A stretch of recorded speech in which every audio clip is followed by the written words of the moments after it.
Salve, salve, taverneiros! Tudo bom? Hoje estamos aí lançando mais uma obrinha brabíssima, amigo. Agora vai a pergunta. Já se inscreveu? Já deixou o like? Não? Então se inscreve aí, lindão. Tá perdendo tempo. Mas bora parar de enrolação e vamos pro vídeo. Imagine o mundo sendo subitamente mergulhado em uma era do gelo. Lá fora, as temperaturas caíram para constantes menos 60 graus.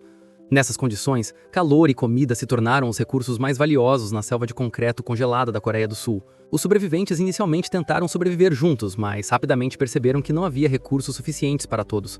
E então uma verdadeira guerra estourou nos corredores frios dos prédios de apartamento. Mas em meio a todo esse caos, existe um cara, Hank Fong, que está despreocupado em sua base fortificada com calor, garotas e muita comida.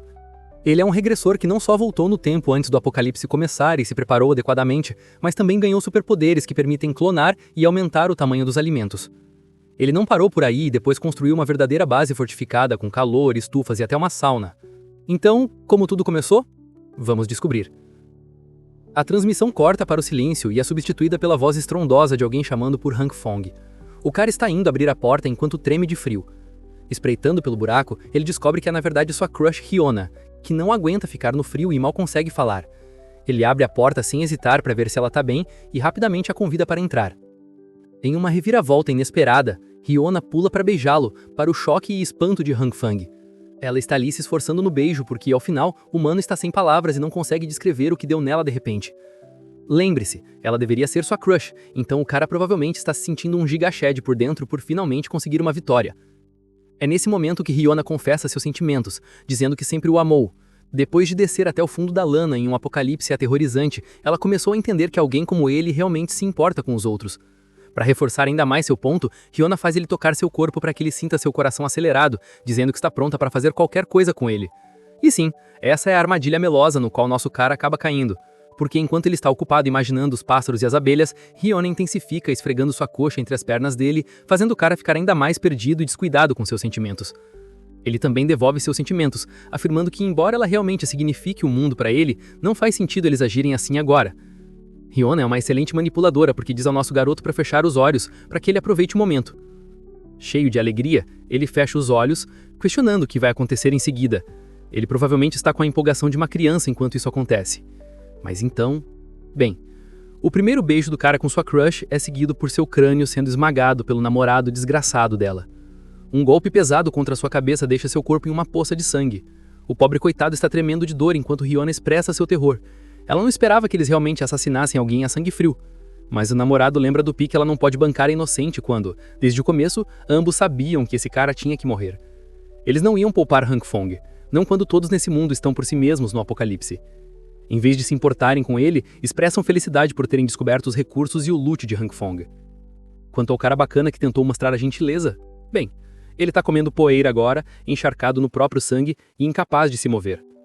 O tilintar da morte o alcança, e a última coisa que vê é Hyuna ficando animada com seu homem. Sua morte aconteceu por causa do plano cruel de uma única mulher, então em seu último momento, ele faz uma promessa. Se for lhe dado uma segunda chance, ele vai parar de ser o brinquedo de alguém, usado e descartado. Quando sua consciência se apaga, o sentimento aterrorizante é substituído por uma luz quente e brilhante, atraindo-o cada vez mais.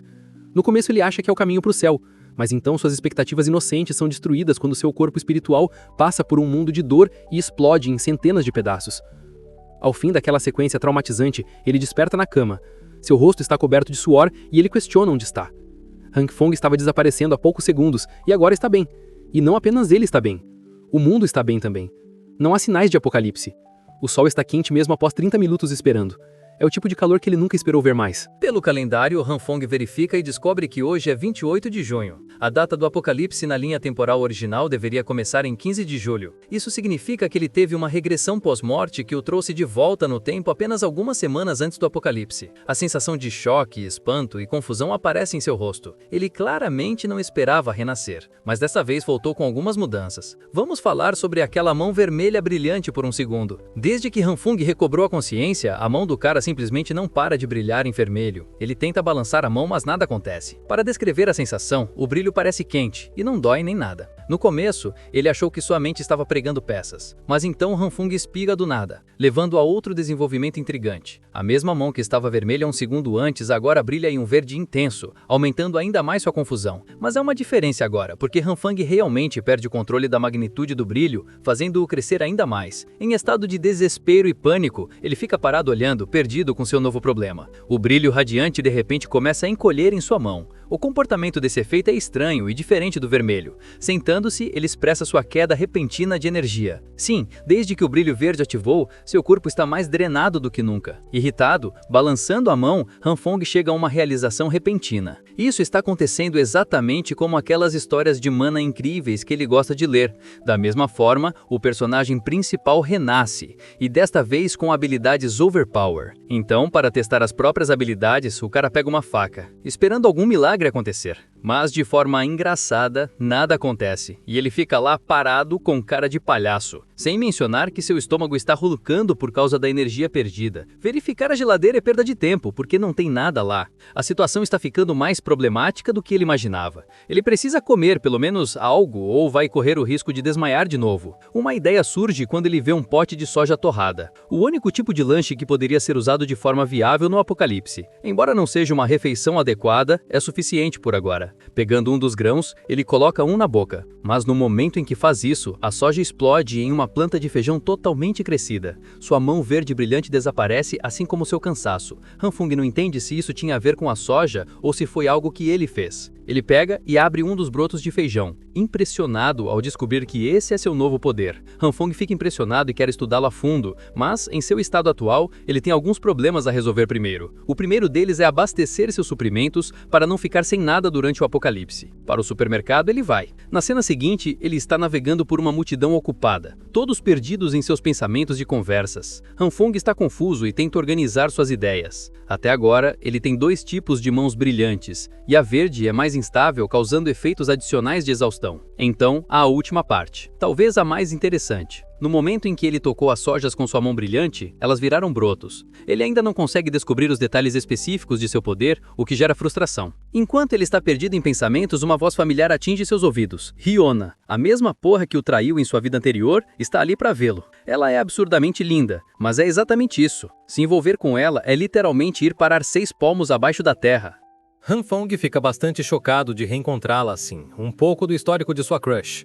Lee Hyuna foi sua crush perdida por 3 anos seguidos. Ele tentou todos os truques do livro para fazê-la gostar dele de volta.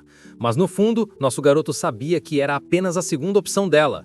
E agora, depois do que aconteceu com ele, depois da maneira como ela o enganou e o fez ser morto a sangue frio, ele está furioso. A raiva enche seu corpo, mas ele não é do tipo que surta com alguém considerando que acabou de renascer. Hanfong se controla e se acalma, esperando poder se vingar apropriadamente mais tarde. Por agora, ele tem suprimentos para juntar. Hyuna demonstra preocupação pelo cara, acenando a mão para chamar sua atenção porque ele parece distante. Tentando manter a educação, ele elogia Hyuna por ser tão bonita que o deixou atordoado por um momento. Ela o chama de galanteador e acha que é uma boa oportunidade para convidá-lo para fazer compras. Mas mesmo com sua tentativa, a garota é rejeitada imediatamente enquanto ele passa por Hyuna como se ela não valesse nem atenção. Isso dá a ela um choque tão grande que ela fica sem palavras. A verdade é que Hanfong entende perfeitamente que ela está sendo gentil apenas para usá-lo como um banco pessoal para suas compras. Ele terminou de ser o bichinho de estimação de alguém, então isso não vai acontecer mais. O Audemars Shopping Plaza é conhecido como o supermercado mais bem abastecido da região. Na linha temporal original, no momento em que o apocalipse ártico começou, esse lugar foi saqueado completamente em uma única noite. Ainda não se sabe quem conseguiu roubá-lo assim, mas por agora o objetivo de Hanfong é abastecer o máximo possível. Sendo inteligente, ele encontrou uma lista de guia de sobrevivência para pegar tudo o que precisa. Coisas como comida, roupas de inverno, remédios, itens essenciais, combustível e um monte de outras coisas úteis.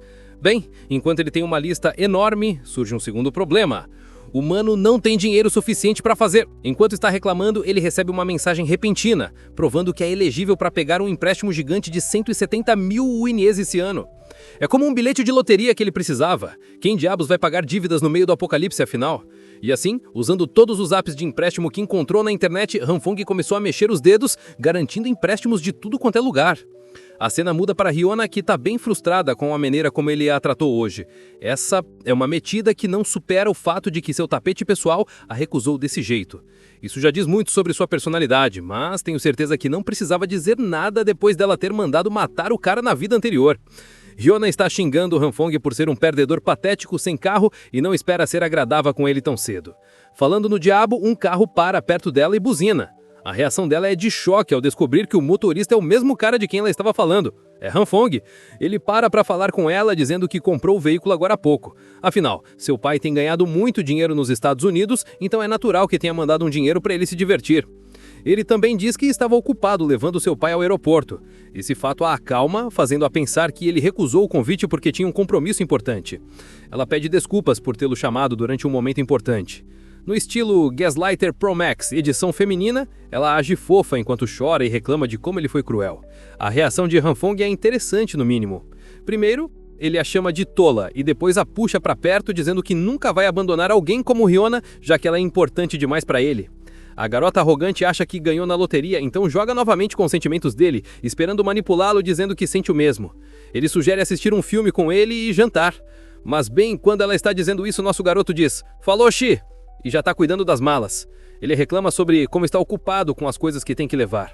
Até Hyuna fica surpresa com a quantidade de coisas que ele comprou de repente. Em resposta, ele age com naturalidade e diz que comprou tudo porque quis. Para aumentar as expectativas dela, ele diz que também comprou um presente para Hyuna. Feliz da vida, ela decide ir para casa, ansiosa para ver o que é. Enquanto ela vai embora, Hyuna tem um sorriso satisfeito no rosto, achando que acertou em cheio. Mas ela não sabe que nosso garoto tem exatamente o mesmo sorriso no rosto. Ambos estão manipulando um ao outro, e acontece que ele nunca vai revelar os segredos do seu estoque. É o único bilhete que ele tem para sobreviver a esse apocalipse. Quando chegar o momento, quando o mundo afundar em desespero e destruição, Hanfong pretende se vingar do desgraçado que o matou e também de Hona. Ele também confessa que isso o deixa animado para curtir o apocalipse desta vez. Sim, algo me diz que Hona vai comer pão e vai ser bem satisfatório quando acontecer. O dia do apocalipse está a apenas 2 semanas. Naquele dia, neve pesada vai cobrir o planeta e as temperaturas vão cair perto de menos 20 graus. Ao longo do próximo mês, as temperaturas cairão ainda mais, chegando aos menos 70 graus, e o mundo estará completamente coberto de neve. Sair de casa se tornará fisicamente impossível, e essa é a razão pela qual comida é tão importante. Ele trouxe tudo de volta para seu apartamento, embalando tudo com coberturas adequadas para que ninguém suspeite que ele está estocando suprimentos. Para os itens mais problemáticos, ele garante que vai movê-los à noite, quando ninguém estiver por perto. Falando em apocalipse, um problema secundário virá na forma do fornecimento de energia. Com sua instabilidade, combustível será necessário, e acontece que Hanfong comprou combustível suficiente para um ano inteiro para garantir que nada dê errado. Para combater seu próximo problema, ele sabe que os sistemas de aquecimento não vão funcionar mais. Então ele trouxe uma equipe de construção para modificar sua casa adequadamente, reforçando tudo para resistir ao apocalipse que está por vir. Finalmente, ele criou um quarto dedicado aos suprimentos para que ninguém suspeite e para que ele possa acessar tudo sempre que precisar. Quando terminou todas as preparações, já era 14 de julho. Agora falta apenas um dia para que a temperatura caia a níveis incontroláveis. Com tudo finalizado, o último item da lista é estudar seu superpoder para escapar desse apocalipse de inverno sem morrer congelado. Até o próprio Hanfong sabe que depender apenas dos suprimentos não será suficiente, e é aqui que seus poderes baseados em plantas entram em cena como um farol de esperança. Na sua frente estão as mesmas sojas que ele conseguiu cultivar usando seus poderes, e agora é hora do teste de sabor. O problema é que ele ainda não descobriu o gatilho principal da habilidade. Mas mesmo assim, Hanfong decide pegar uma colherada e, apesar de seus medos, torce para que aquilo seja comestível ao menos. Depois de comer metade do prato, é seguro concluir que os grãos não geram nenhum efeito terrível. Isso significa que ele pode produzir e comer comida usando seu poder. Mas a parte complicada é descobrir como ou por que sua mão brilha daquele jeito. Baseado em seus testes, ele só tentou a habilidade nas sojas, então ele inspeciona a geladeira esperando encontrar alguns vegetais para testar. O meio-dia rapidamente é substituído pelo entardecer. Um Hanfong sonolento e fraco abre os olhos, questionando se desmaiou agora há pouco. Ele está segurando brócolis na mão e a cozinha está coberta de vegetais. Ele nem consegue pensar direito por causa dos efeitos exaustivos do próprio poder. Esse é o único ponto negativo até agora. Comendo as mesmas sojas de antes, ele comenta que dessa forma conseguiu aprender algo novo sobre sua habilidade. Vamos falar sobre o que aconteceu antes dele desmaiar. Ele pediu uma porção de plantas diferentes para testar seu poder nelas. E aqui está a parte estranha. Algumas plantas não reagiram em nada, mas outras, como sementes, por exemplo, cresceram em plantas completas, assim como aconteceu com as sojas. Há também uma terceira categoria. Algumas detonaram na mão dele e Han Fung ainda não sabe por quê. Han Fung também descobriu substâncias carbonizadas que se parecem com carvão após a detonação, mas isso é bom porque essas substâncias podem ser armazenadas e reutilizadas como fonte de calor. Com isso, ele encontrou um método para se manter aquecido no apocalipse brutal que se aproxima. Animado, ele continuou aprimorando seus poderes e experimentando mais plantas. Embora estivesse falhando no começo, quando Han Fung tentava focar seu poder, os efeitos mágicos aconteciam, dando a ele o que queria. O cara estava drenado de energia e acabou no chão. Voltando para o presente, ele está realmente confuso sobre a lógica de seus poderes. Algumas plantas funcionam, outras não. É difícil descobrir o que funciona e o que não funciona. Ainda assim, com essa experiência, ele percebeu a parte essencial do gatilho. Na verdade, está imbuído na sua consciência. Então ele tenta meditar em uma experiência etérea onde ele é um com a natureza. Uma experiência que conecta sua mente e corpo da mesma forma. Os frutos de sua imaginação acabam sendo bem-sucedidos, porque logo após abrir os olhos, Han Fung fica satisfeito ao descobrir sua mão verde brilhante. Isso confirma sua suspeita de que sua habilidade está ligada à sua consciência. Para testar ainda mais, ele tenta sua habilidade em um monte de carne por garantia. O coitado fica decepcionado quando não funciona na carne, porque isso significaria que ele teria que viver de plantas pelo resto da vida. Mesmo depois de se concentrar e implorar para que seus poderes funcionem, nada acontece. Isso faz com que ele questione seus pensamentos novamente. Lembra da sua técnica de meditação? Quando ele a faz, experimenta duas cores únicas, uma sendo vermelha e a outra verde. E até agora ele só experimentou a verde, então desta vez ele fecha os olhos com força, esperando conectar sua mente à sua segunda habilidade. Para seu choque, sua mão começa a brilhar em vermelho e afeta a carne, transformando-a em um borrão espinhoso e repugnante que mal é reconhecível. Sentindo tanto nojo pelos efeitos, ele joga a carne no chão e se aproxima lentamente para outra inspeção. Han Fung belisca a carne e depois a pega novamente, questionando se a carne reagiu à sua luz vermelha irradiada. Também parece que a carne foi cozida adequadamente, o que levanta a questão se a luz vermelha é responsável apenas por aquecer as coisas. Inspecionando sua mão novamente, ele começa a perceber algo. Não é que a carne foi cozida, não, é o contrário. Essa coisa, na verdade, está retornando para um processo de desintegração.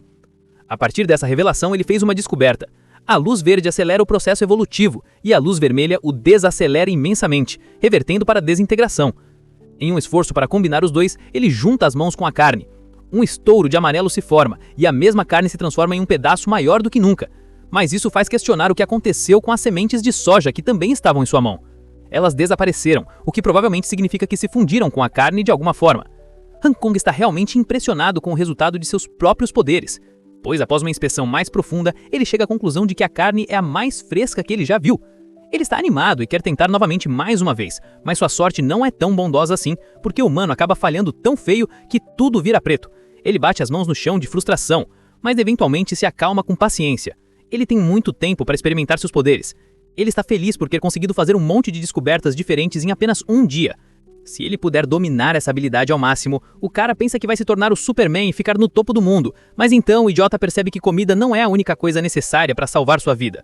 Agora mesmo, ele precisa de uma arma para se proteger de outros humanos.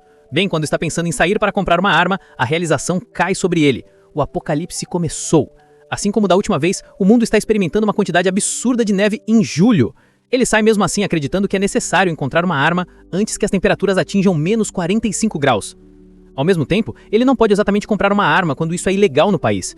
Enquanto está ocupado pensando, ele vê um punk do cabelo de brócolis reclamando sobre como ele é o irmão mais novo de Lao Wang do grupo Shei Gang Lita. Você sabe, a típica tática de meu irmão tem mais dinheiro que você, para vencer discussões bobas. Han Fung realmente reconhece esse palhaço de algum lugar graças ao estilo de modo horrível e tudo mais. A parte mais engraçada é como as pessoas decidiram dar um nome para esse cara, chamando de Joe Mendigo. Vamos falar sobre Liz ou Joe Mendigo, que mora no mesmo bairro que ele. O cara é conhecido por ser um contratante que tem contatos com todo mundo por perto. As pessoas chegam perguntando o que está acontecendo e o que há de novo. Ele age como se fosse o cara mais ocupado do quarteirão, falando sobre como está tão ocupado lidando com seus projetos com o irmão mais velho. O mano nem tem emprego e sempre é visto reclamando no telefone, fingindo que tem milhões e milhões em um projeto. Vendo esse cara, Han Fung se pergunta se o idiota pode ajudá-lo a conseguir a arma que precisa. Ele cumprimenta Joe Mendigo e finge conhecê-lo há um tempo, então a verdade é que esse cara não conhece nosso protagonista nem um pouco. Han Fung finge ser Shao Han, aproveitando-se do orgulho dele e agindo como se fossem amigos de longa data que deveriam se lembrar um do outro. O idiota mendigo cai totalmente na isca e pede desculpas por não lembrar. especialmente quando tem tanto trabalho para fazer. Hanfong verifica o entorno e rapidamente se aproxima do Punk, explicando toda a sua situação. Quando ele termina de explicar, Joe Mendigo leva um choque, questionando para que diabos esse cara precisa de uma arma. A essa altura, Hanfong está sem palavras. Antes que consiga inventar uma desculpa decente, o Punk loiro alerta que armas não são algo para ser levado na brincadeira porque são ilegais. Mesmo que ele tenha conexões que podem conseguir armas, isso não significa que Joe Mendigo esteja no clima para se meter em um negócio perigoso. Hanfong esclarece sua situação, dizendo que precisa para autodefesa porque algumas pessoas têm rancor dele. Ele conta uma história inventada de como esbarrou em um cara no caminho para o trabalho. Ambos estavam de bicicleta e o homem cuspiu no rosto dele sem querer. Claro, isso deixou ele puto, então confrontou o palhaço e começou a dar uma surra nele na frente de todo mundo. Depois de humilhá-lo, deixou o sujeito seguir seu caminho. O homem realmente guardou rancor e disse que voltaria com seus amigos. E então, no dia seguinte, o mano foi destruído pela gangue inteira. Eles zoaram ele e bateram em Hanfong de cima a baixo. Depois dessa surra, ele vem querendo ter uma arma de autodefesa para se proteger. Felizmente, Joe Mendigo é simpático com a história e diz que cuspir em alguém é realmente ir longe demais. Ele acha que esse tipo de comportamento deveria ser punido, mas Hanfong está começando a achar que talvez esse cara tenha perdido totalmente o ponto da reclamação. Ainda assim, Joe Mendigo o abraça como um anjo da guarda e promete salvar o dia. Ele vai ligar para o irmão mais velho e tudo será resolvido. Hanfong fica feliz que as coisas estão indo do jeito dele. Joe Mendigo recomenda que peguem o boss porque o carro luxuoso dele está na oficina agora. Hanfong está ok com isso, mostrando para Joe Mendigo que tem um veículo para eles usarem. Enquanto estão dirigindo, Joe Mendigo fica chocado e pergunta o preço do carro. Nosso protagonista revela que custou 700 mil, o que parece um bom negócio aos olhos dele. O mano tá tirando fotos como se fosse algum tipo de influencer do Instagram. A parte hilária é que ele legenda como se o carro fosse dele. Falando no irmão mais velho, ele diz que seus punks estão lá fora relaxando perto do fogo, comentando sobre as condições climáticas absurdas. O carro de Hanfong para e Joe Mendigo salta pra fora. O cara tá ali todo metido e tal. O resto dos manos não conseguem acreditar que Joe Mendigo agora tem seu próprio SUV. E esse cara é tão cara de pau que até diz que comprou por 700 mil do próprio bolso. Hanfong fica com a impressão de que Joe Mendigo é extremamente ousado por dizer isso bem na frente do dono do veículo. Na cena seguinte, o Punk leva Hanfong até o chefe. Como você pode imaginar de um líder de gangue, o cara tem tatuagens pelo corpo inteiro. Ele fica irritado ao ver o irmão ali e imediatamente manda o Punk loiro sair da sala. Aí Joe Mendigo joga toda a responsabilidade nas costas de Hanfong, dizendo que seu amigo quer comprar uma arma. O chefe da gangue fica surpreso e dá um olhar bem intimidador. Hanfong fica apavorado enquanto o chefe fica irritado porque vieram até ali atrás de uma arminha barata, em vez de algo mais interessante. O chefe manda o capanga trazer uma pistola que é jogada para Hanfong por 6 mil. Entretanto, nosso protagonista não está em afins de brincar com pistolinhas de peru pequeno. Nada disso, ele quer entrar no modo John Wick completo e pede uma arma maior com mira. O chefe fica alarmado com a audácia do garoto e o confronta por pedir um maldito rifle de precisão. Ele lembra Hanfong que ele não está em posição de negociar ou procurar como se aquilo fosse um shopping center. Sim, o chefe é um cara metido que fica bravo por qualquer coisa. É aí que Joe Mendigo entra em ação com suas histórias. Ele inventa outra história absurda, dessa vez sobre a esposa de Hanfong ter traído ele 3 vezes. No fim da sessão, o chefe explode de raiva, revoltado em nome de nosso protagonista. As histórias ridículas parecem até coisa de filme. Enfim, o chefe finalmente aceita o pedido de um rifle de precisão, dizendo que vai levar alguns dias. Hanfong fica grato por atenderem seu pedido. Jiang Zi, o subordinado, é mandado arrumar uma semiautomática para ele também. O chefe na verdade teve pena dele e jogou uma arma extra como presente. Hanfong fica realmente impressionado ao vê-lo oferecer a pistola de graça. Retornando à gratidão, nosso protagonista decide soltar uma informação importante para a gangue. Ele conta como é amigo do governo e como as condições climáticas só vão piorar daqui para frente. Isso significa que é melhor estocar suprimentos rápido porque eles vão acabar logo. Desta vez, Hanfong mantém um olhar sério, aumentando o peso do aviso. O chefe concorda com o conselho e assim encerram a reunião. Voltando, Joe Mendigo fala sobre como conduziu a reunião como um verdadeiro mediador profissional. Ele também acha que foi bom que seu irmão estava de bom humor hoje. Hanfong está realmente grato e até pensa em comprar um monte de cigarros para ele. Joe Mendigo finge bondade no começo, mas acaba cedendo ao pedido. A parte mais engraçada é ele pedindo 8 caixas de cigarro pelo serviço, acreditando que seria um pedido simples. Enquanto ele reclama, Hanfong está focado na checklist. Ele tem tudo o que precisa para o apocalipse agora, e o resto do tempo será gasto estudando suas habilidades. A única coisa que ele precisa resolver é como lidar com seus problemas alimentares. E então, tudo será tranquilo daqui para frente. Bem quando está confiante em seus planos, o humano escorrega bem na frente de John Mendigo e leva uma queda horrível. A perna de Hanfong fica destruída enquanto ele treme de dor. John Mendigo nem sabe o que diabos acabou de acontecer tão de repente. Nosso protagonista suspeita fortemente que quebrou a perna. Ele entrega as chaves a Joe para levá-lo ao hospital. O punk loiro, em silêncio constrangido, revela que nem tem carteira de motorista. Então, ele precisa usar um método old school. O punk tenta ajudar nosso protagonista a se apoiar nele, mas a cena é tão deprimente que Hanfong pede um táxi para evitar a tortura. Na cena seguinte, estamos no hospital. Na recepção, Jan, a chefe de enfermagem, está de plantão noturno e observa como a neve só aumenta a cada hora. De repente, ela recebe um chamado de emergência para ir ao corredor, já que estão com falta de funcionários. E sim, nosso protagonista realmente acabou quebrando a perna. Ele está no hospital devastado ao receber o diagnóstico da fratura. 1 hora de observação é necessária antes que ele possa sair com os remédios. Ele planejou tudo apenas para um fator aleatório jogar tudo pela janela. O irmão Lee se despede dele dizendo que tem um monte de negócios para cuidar por causa de sua agenda superlotada. Isso traz Hanfong de volta à estaca zero. Ele está sozinho e agora com uma perna ruim para cuidar. O hospital está lotado de gente. Há uma súbita onda de pacientes por causa das condições climáticas e temperaturas alarmantes. Isso só mostra o quão ruim a situação vai ficar nas próximas semanas. Hanfong está esperando seus remédios, mas a fila está longa demais. Ele vê a bela chefe de enfermagem à distância, que está ajudando verificando o pulso dos pacientes. Ela é bem confiável no hospital, então os médicos e enfermeiros gostam de usar sua ajuda. Enquanto ela faz o trabalho, isso tira o fôlego do nosso protagonista. Hanfong fica encantado e não acredita que alguém pode ser chefe de enfermagem tão jovem. Ela também é extremamente gentil com cada paciente, sem mencionar sua aparência adorável de cima a baixo. Sim, ele está apaixonado de novo, mas desta vez por outra mulher. Enquanto está admirando sua beleza, um velho pede ajuda dela e ela corre até ele. Ele diz que suas costas começaram a doer, mas Zhang relembra que estão com pouco pessoal, então vai demorar para atender ao pedido. O verdadeiro objetivo desse velho tarado é tirar vantagem da chefe de enfermagem. Ele coloca uma câmera bem embaixo das pernas dela para tirar uma foto enquanto ela está ocupada atendendo ao pedido. Ela promete voltar com o raio-x quando estiverem menos sobrecarregados. Mas o velho não para por aí. Ele entra no modo PDF File total e apalpa o corpo da melhor funcionária do hospital. Antes que ele faça mais porcarias, nosso protagonista joga sua muleta na cara dele, fazendo-o cair no chão. A chefe de enfermagem se assusta e pergunta se o velho está bem, enquanto Hanfong pede desculpas por não saber usar a muleta. Sim, porque quando você não sabe usar algo, você joga com força total na cara de alguém. Hanfong age como se estivesse verificando o telefone do velho bem quando o tarado grita para ele parar. Nosso protagonista vê a foto na galeria e fica irritado. Ele não acredita que esse desgraçado não só tirou uma foto da enfermeira, mas também teve a ousadia de tocá-la daquele jeito. Ele o confronta na hora, ameaçando chamar a segurança para levar o velho direto para uma cela. Afinal, faria um paciente irritante a menos no hospital, especialmente alguém ali para se aproveitar dos outros. Além disso, Hanfong não está com vontade de devolver o telefone. Ele promete divulgar tudo nas redes sociais se pegar esse tarado fazendo algo assim de novo. Sem poder fazer nada, o velho sai correndo frustrado. Sim, o mesmo cara que estava com dor nas costas um segundo atrás, agora corre mais rápido que a luz para fora do hospital.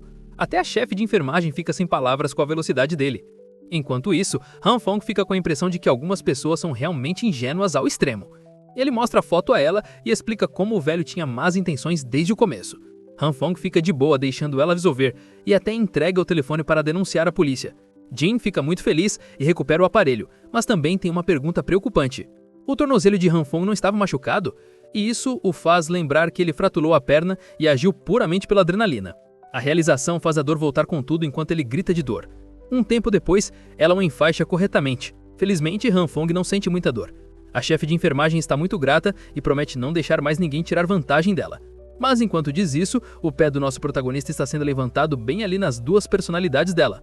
Hanfong fica com a impressão de que essa garota não vai aprender tão cedo. Dina é chamada novamente para suas funções, então ela corre desajeitada, lembrando nosso protagonista de voltar após uma semana para um check-up. Hanfong internaliza que, infelizmente, nunca mais poderá vê-la novamente por causa do que acontecerá em uma semana. Ele vai embora com esse pensamento deprimente na mente. No dia seguinte, as condições climáticas pioram. Notícias sobre quedas bruscas de temperatura se espalham pelo mundo. Até Dubai e Egito estão recebendo nevascas pesadas, o que é inédito. Especialistas de 46 países se reuniram urgentemente para discutir o que está realmente acontecendo. De acordo com esses especialistas, o frio severo é apenas temporário e vai acabar em alguns dias. Ainda assim, as pessoas são avisadas para ficar dentro de casa e seguir os procedimentos adequados para se manterem confortáveis. A propósito, Han Fong parece tranquilo em seu quarto modificado. Ele tem um aquecedor com calor infinito e não tem nada a temer. Honestamente, as notícias continuam falando que o desastre vai passar, mas ele sabe que disso nunca vai acontecer. É só uma mentira para controlar as reações do público. É pura besteira e faz ele se sentir um palhaço por ter acreditado da primeira vez. Mas desta vez é diferente. Ele está preparado, realmente preparado. Está totalmente abastecido e seu sistema de aquecimento está funcionando a todo vapor. Por enquanto, praticamente nada resta para incomodá-lo. O grupo de mensagens do prédio está enlouquecendo, falando sobre como o frio está ficando insuportável e como eles não conseguem se manter aquecidos. O interessante desse grupo é que um usuário anônimo revela abertamente que o apocalipse da Era do Gelo está prestes a começar e que a tempestade de neve é algo causado dentro da própria Terra. As mensagens chocam Han Fong porque ninguém deveria saber disso ainda. A mente de Heng registra imediatamente esse sujeito misterioso como alguém com quem definitivamente deve ter cuidado. Afinal, sendo o protagonista, Han Fong deveria ser o único que sabe sobre o apocalipse iminente. Os moradores antes felizes agora parecem uma multidão prestes a enlouquecer, marcando a equipe de administração do condomínio para agir e arrumar bagunça que essa nevasca vem causando ultimamente. Como ler mensagens cegas infinitas é chato pra caramba, o grupo de chat se transforma em um parque temático metafórico onde todos os moradores aparecem como avatares chibi. Os moradores irritados não estão nem um pouco felizes com a situação. Se a neve continuasse acumulando na saída, eles nem vão conseguir ir ao mercado. Eles pagaram uma bela grana para receber um serviço lixo. Se duvidar, querem conversar com o agente da propriedade se a administração não conseguir fazer valer o dinheiro deles. Do outro lado, a equipe de administração também está em pânico, pedindo desculpas sem parar pelo inconveniente. Mas algumas desculpas meia-boca não vão aliviar a frustração que pesa sobre os moradores por causa da má administração. Honestamente, eles querem reembolso. Isso aqui não vale nada. Em meio a todo esse caos, tá o nosso cara, Han Fong.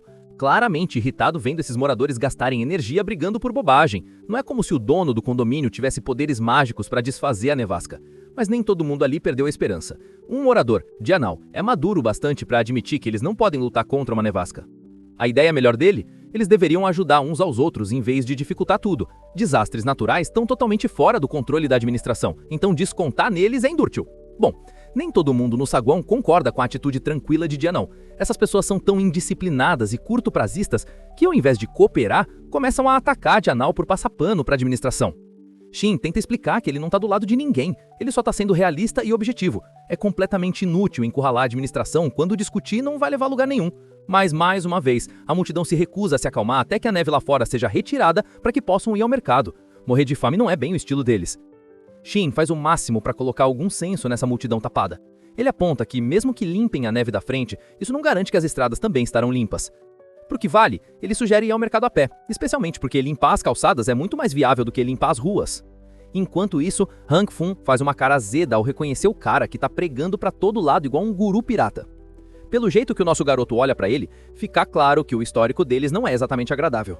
De repente, um cara repelente de besteira com cara de irritado entra no chat. Sem formalidades, ele já manda na lata. Se alguém quer comer, precisa sair lá fora e começar a limpar a estrada. Caso contrário, fofoca nenhuma vai derreter a neve. Então ele sai do chat.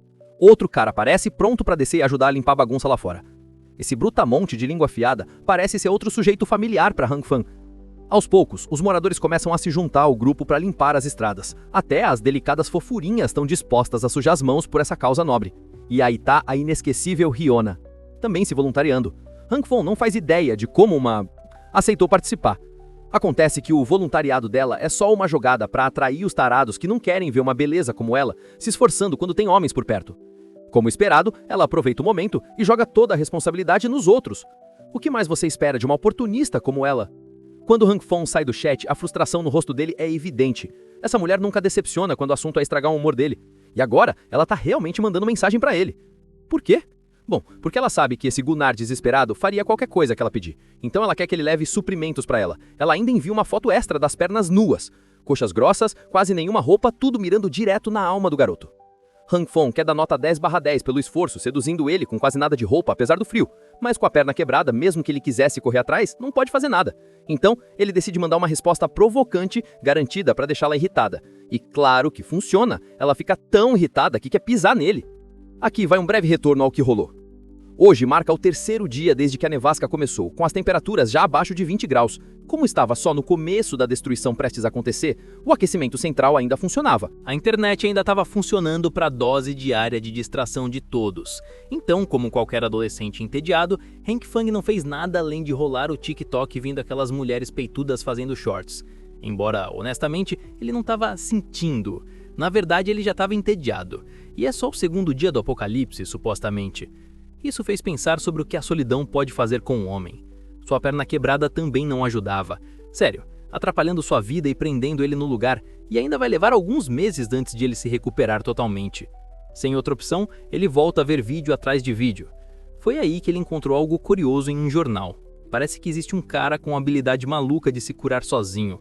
Segundo os médicos, esse cara caiu do 15º andar, destruindo os órgãos internos e deformando completamente os ossos. Mas não muito tempo depois, ele começou a se regenerar, realmente se curar. Pensar em poderes sobrenaturais fez Hank Fang lembrar que ele também tinha alguns truques na manga. Então ele ativou a familiar luz verde brilhando na mão e tentou curar seu osso quebrado. Mas a energia verde só borbolhou e não fez absolutamente nada. Ele tentou de novo, mas nada, só falha. Depois de admitido derrota, ele afundou no sofá, desapontado por ter tido esperança por um momento. Depois de horas rolando vídeos, ele finalmente começou a cochilar. Em seu sonho, ele estava usando roupas primitivas, cavalgando um bode gigante.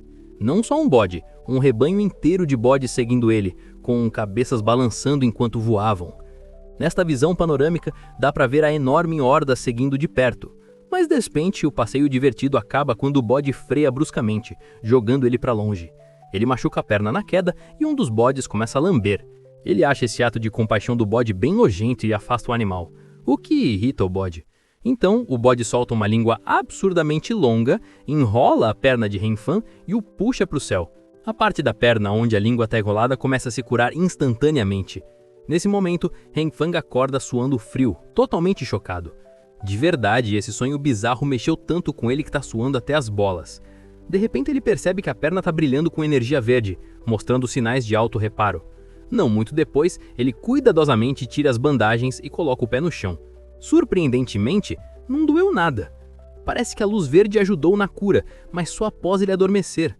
Para testar a teoria maluca, ele pega uma faca afiada em uma tentativa mórbida de se machucar, esperando ativar a cura de novo. A mão treme enquanto ele faz um pequeno corte no dedo indicador.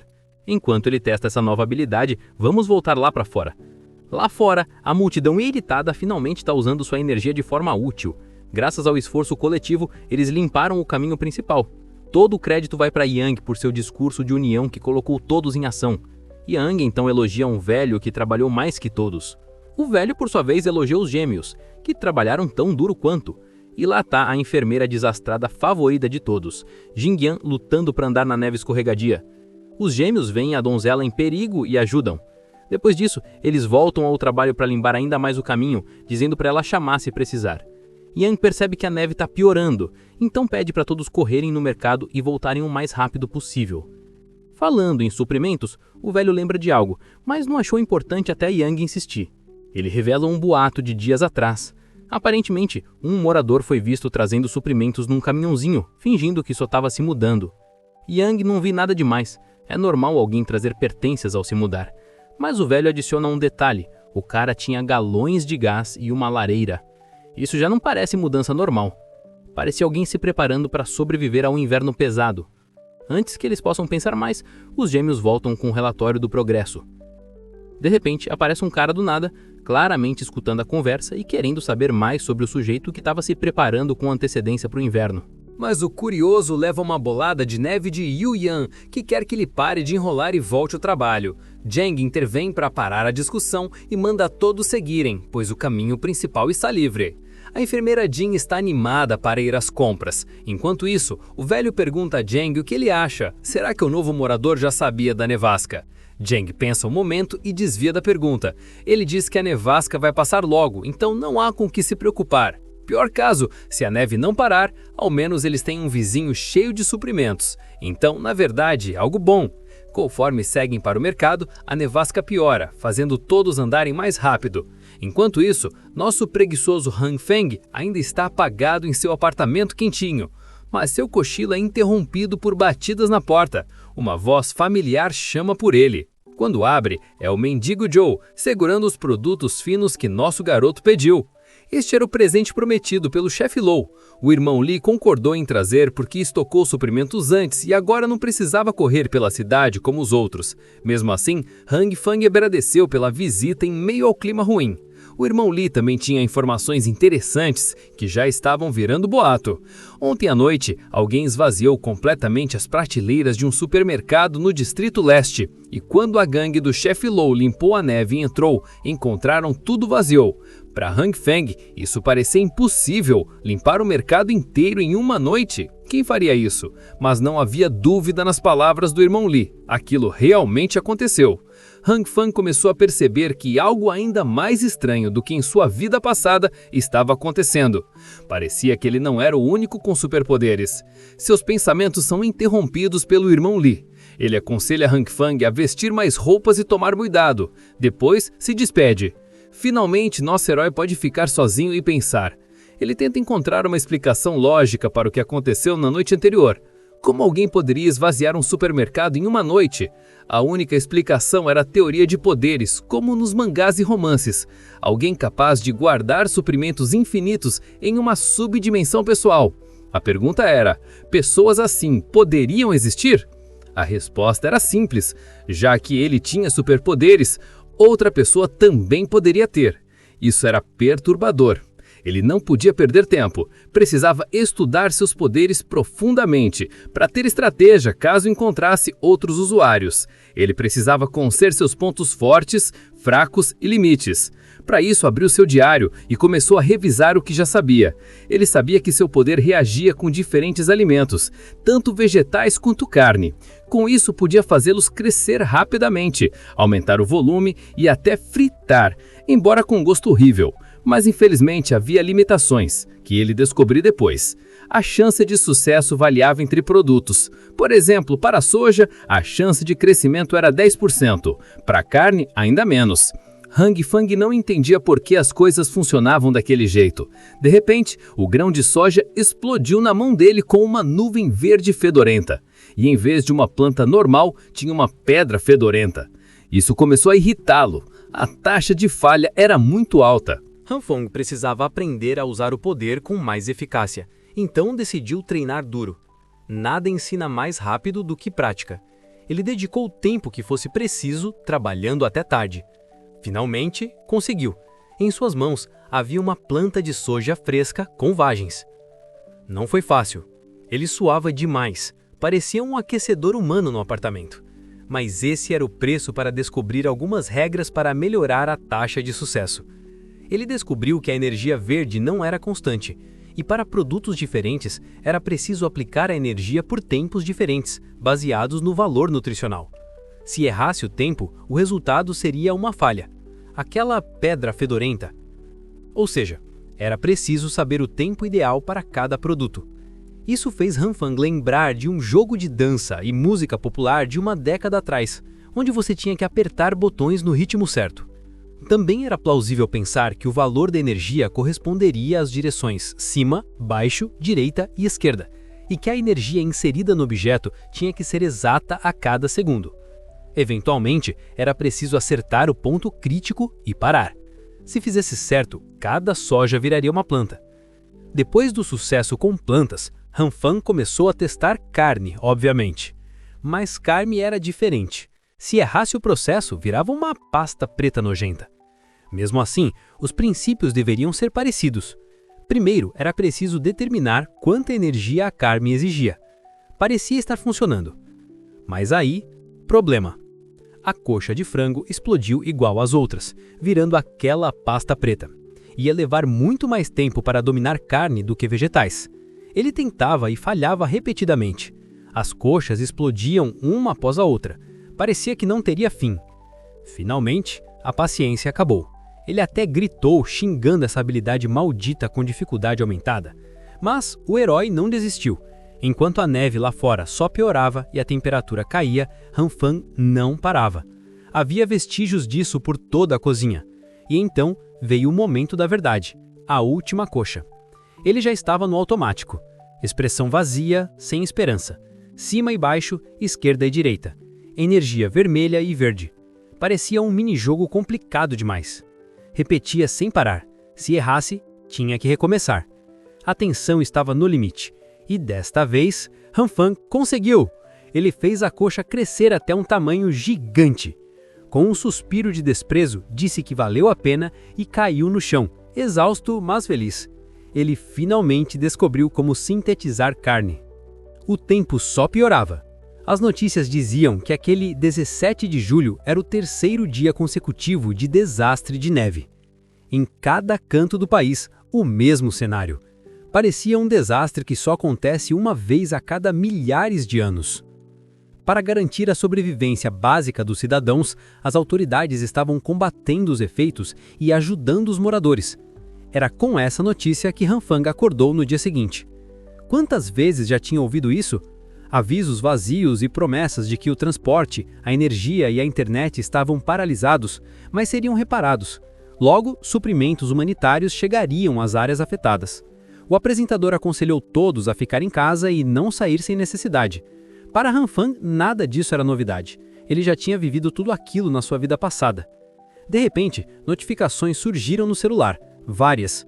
Han Fang viu que era o grupo dos moradores fazendo barulho de novo e não resistiu a entrar na discussão. O barulho era insano. Todos discutiam as notícias da manhã. Alguns acreditavam que os resgatistas viriam ajudar. Outros achavam tudo papo furado e já faziam planos para se virar sozinhos. Apenas um avatar se destacou da multidão e perguntou aos higienos se eles realmente acreditavam no que estava sendo dito no noticiário. Era o velho tio Leo e ele absolutamente não acreditava no que estava sendo dito na TV. Se tudo estivesse sob controle do governo, as equipes de resgate já teriam chegado há muito tempo. Em vez disso, ele tinha ouvido rumores de velhos amigos de que o governo estava reunindo veículos blindados, tanques e outras armas pesadas na cidade A, a capital do país. Eles provavelmente estavam se preparando para a guerra que estava prestes a estourar. Após ouvir a possibilidade muito real de uma guerra total contra um inimigo desconhecido, um silêncio arrepiante varreu o grupo de chat cheio de sobreviventes paranoicos. Então, veio a erupção de preocupações, perguntando ao tio Lúcio se ele disse era verdade. Se fosse, eles não estariam basicamente condenados? Enquanto isso, Han Fung estava apenas fascinado com o surgimento do assunto guerra. Ele tinha ouvido algo sobre essa progressão em sua vida anterior. O Sr. Zhang interveio para silenciar todo o barulho. Ele afirmou que se o que o tio Lu disse fosse verdade, então eles precisariam começar a tomar medidas de sobrevivência para salvar todos. Alguns proprietários do bairro já estavam sem suprimentos.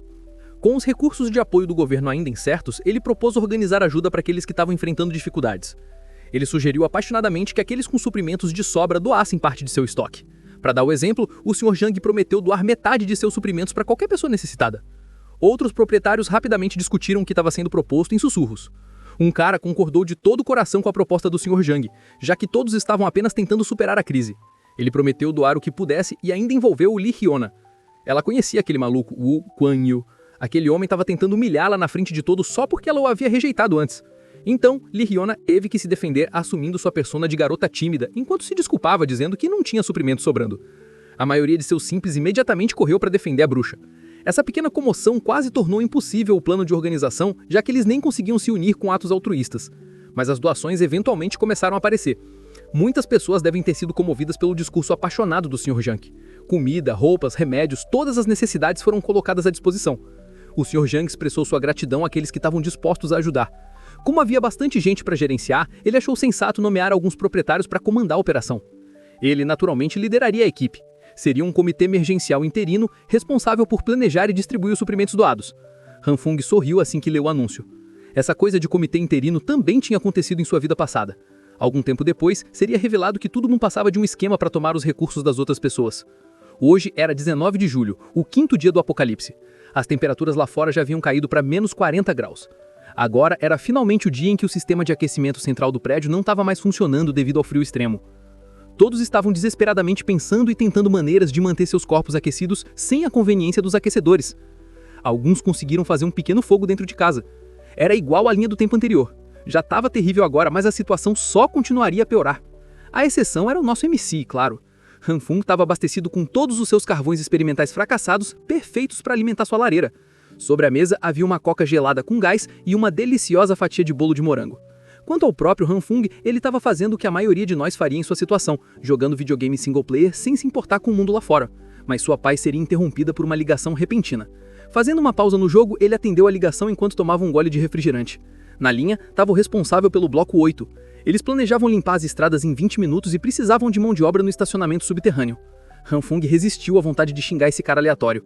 Essas pessoas ainda não tinham entendido. A neve não pararia de se acumular.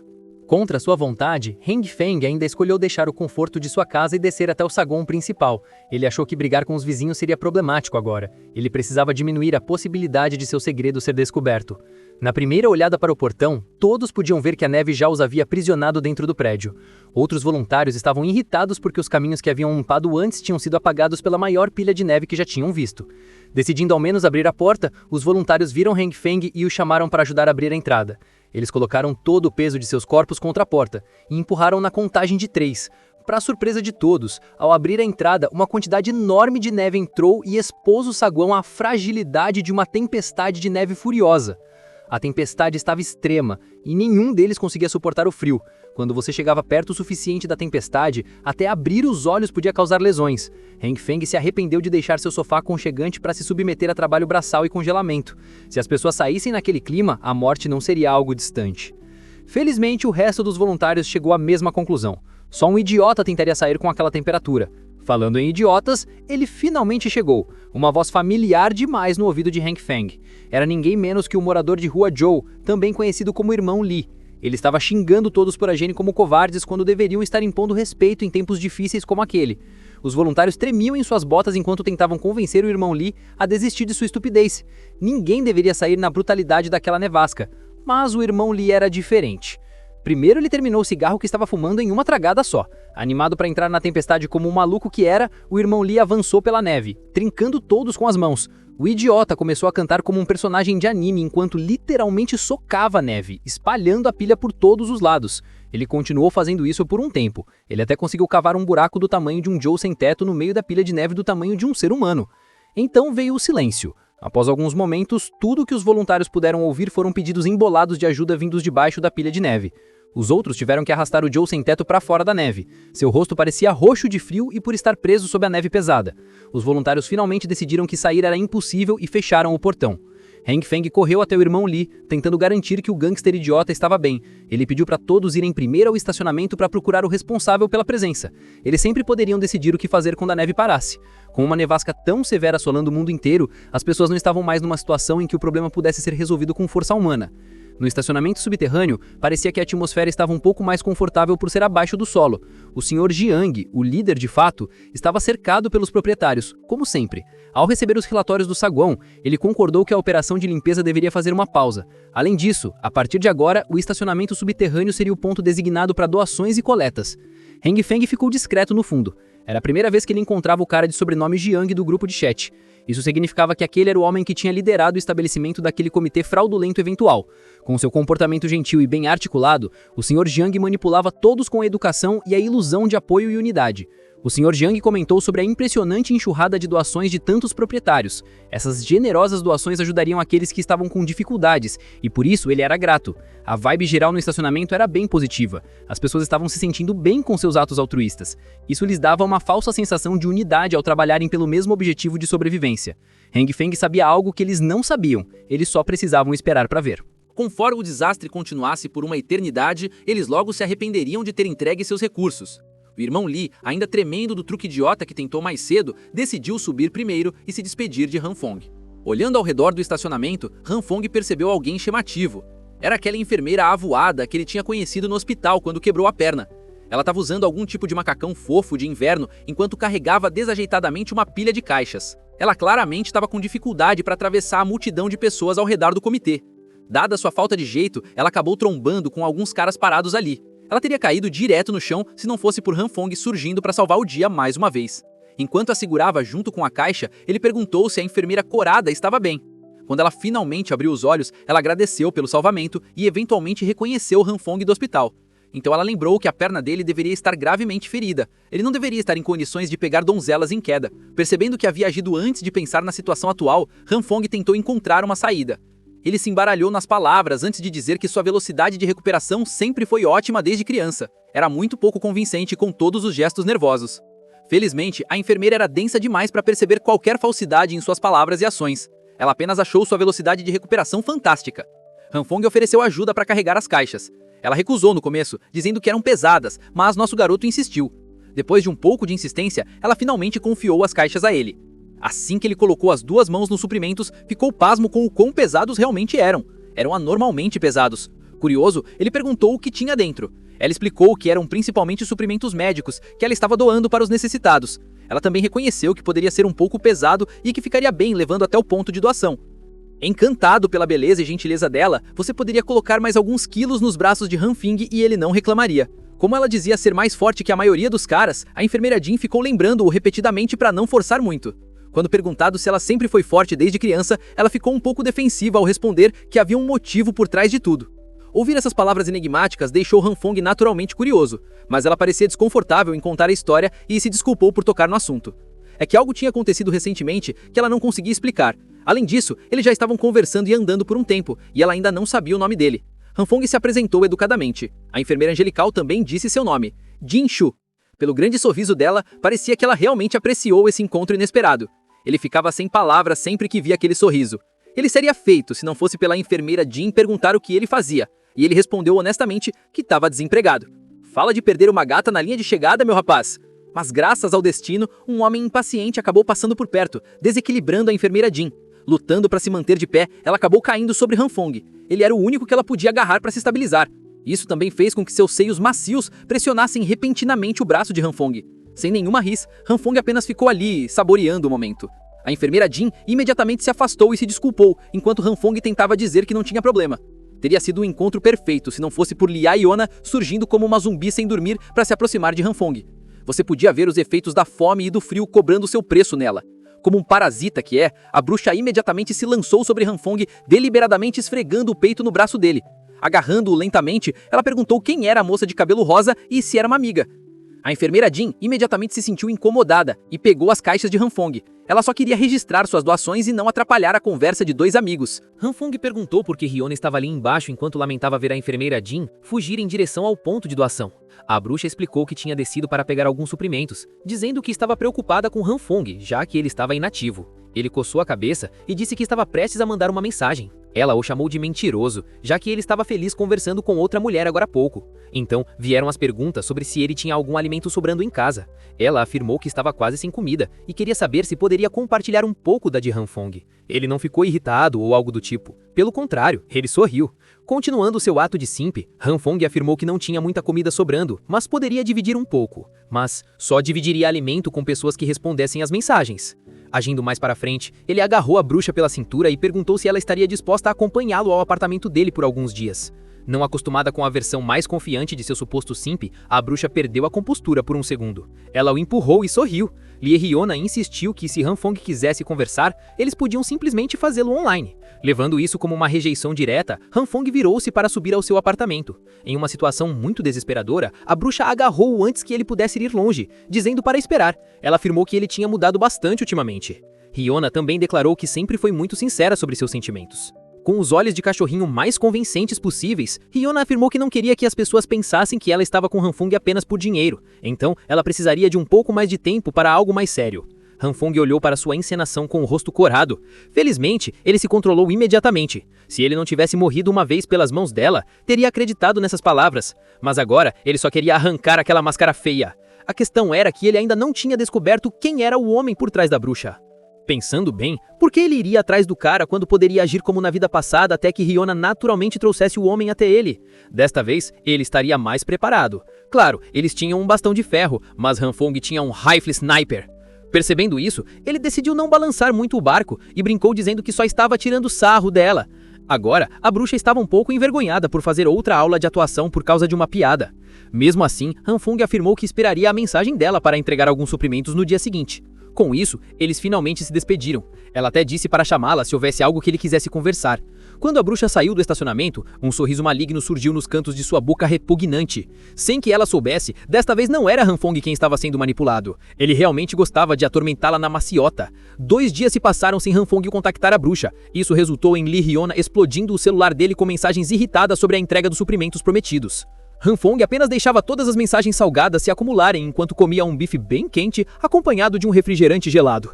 Quão bom seria comer uma comida deliciosa enquanto atormenta uma bruxa que te matou na vida passada?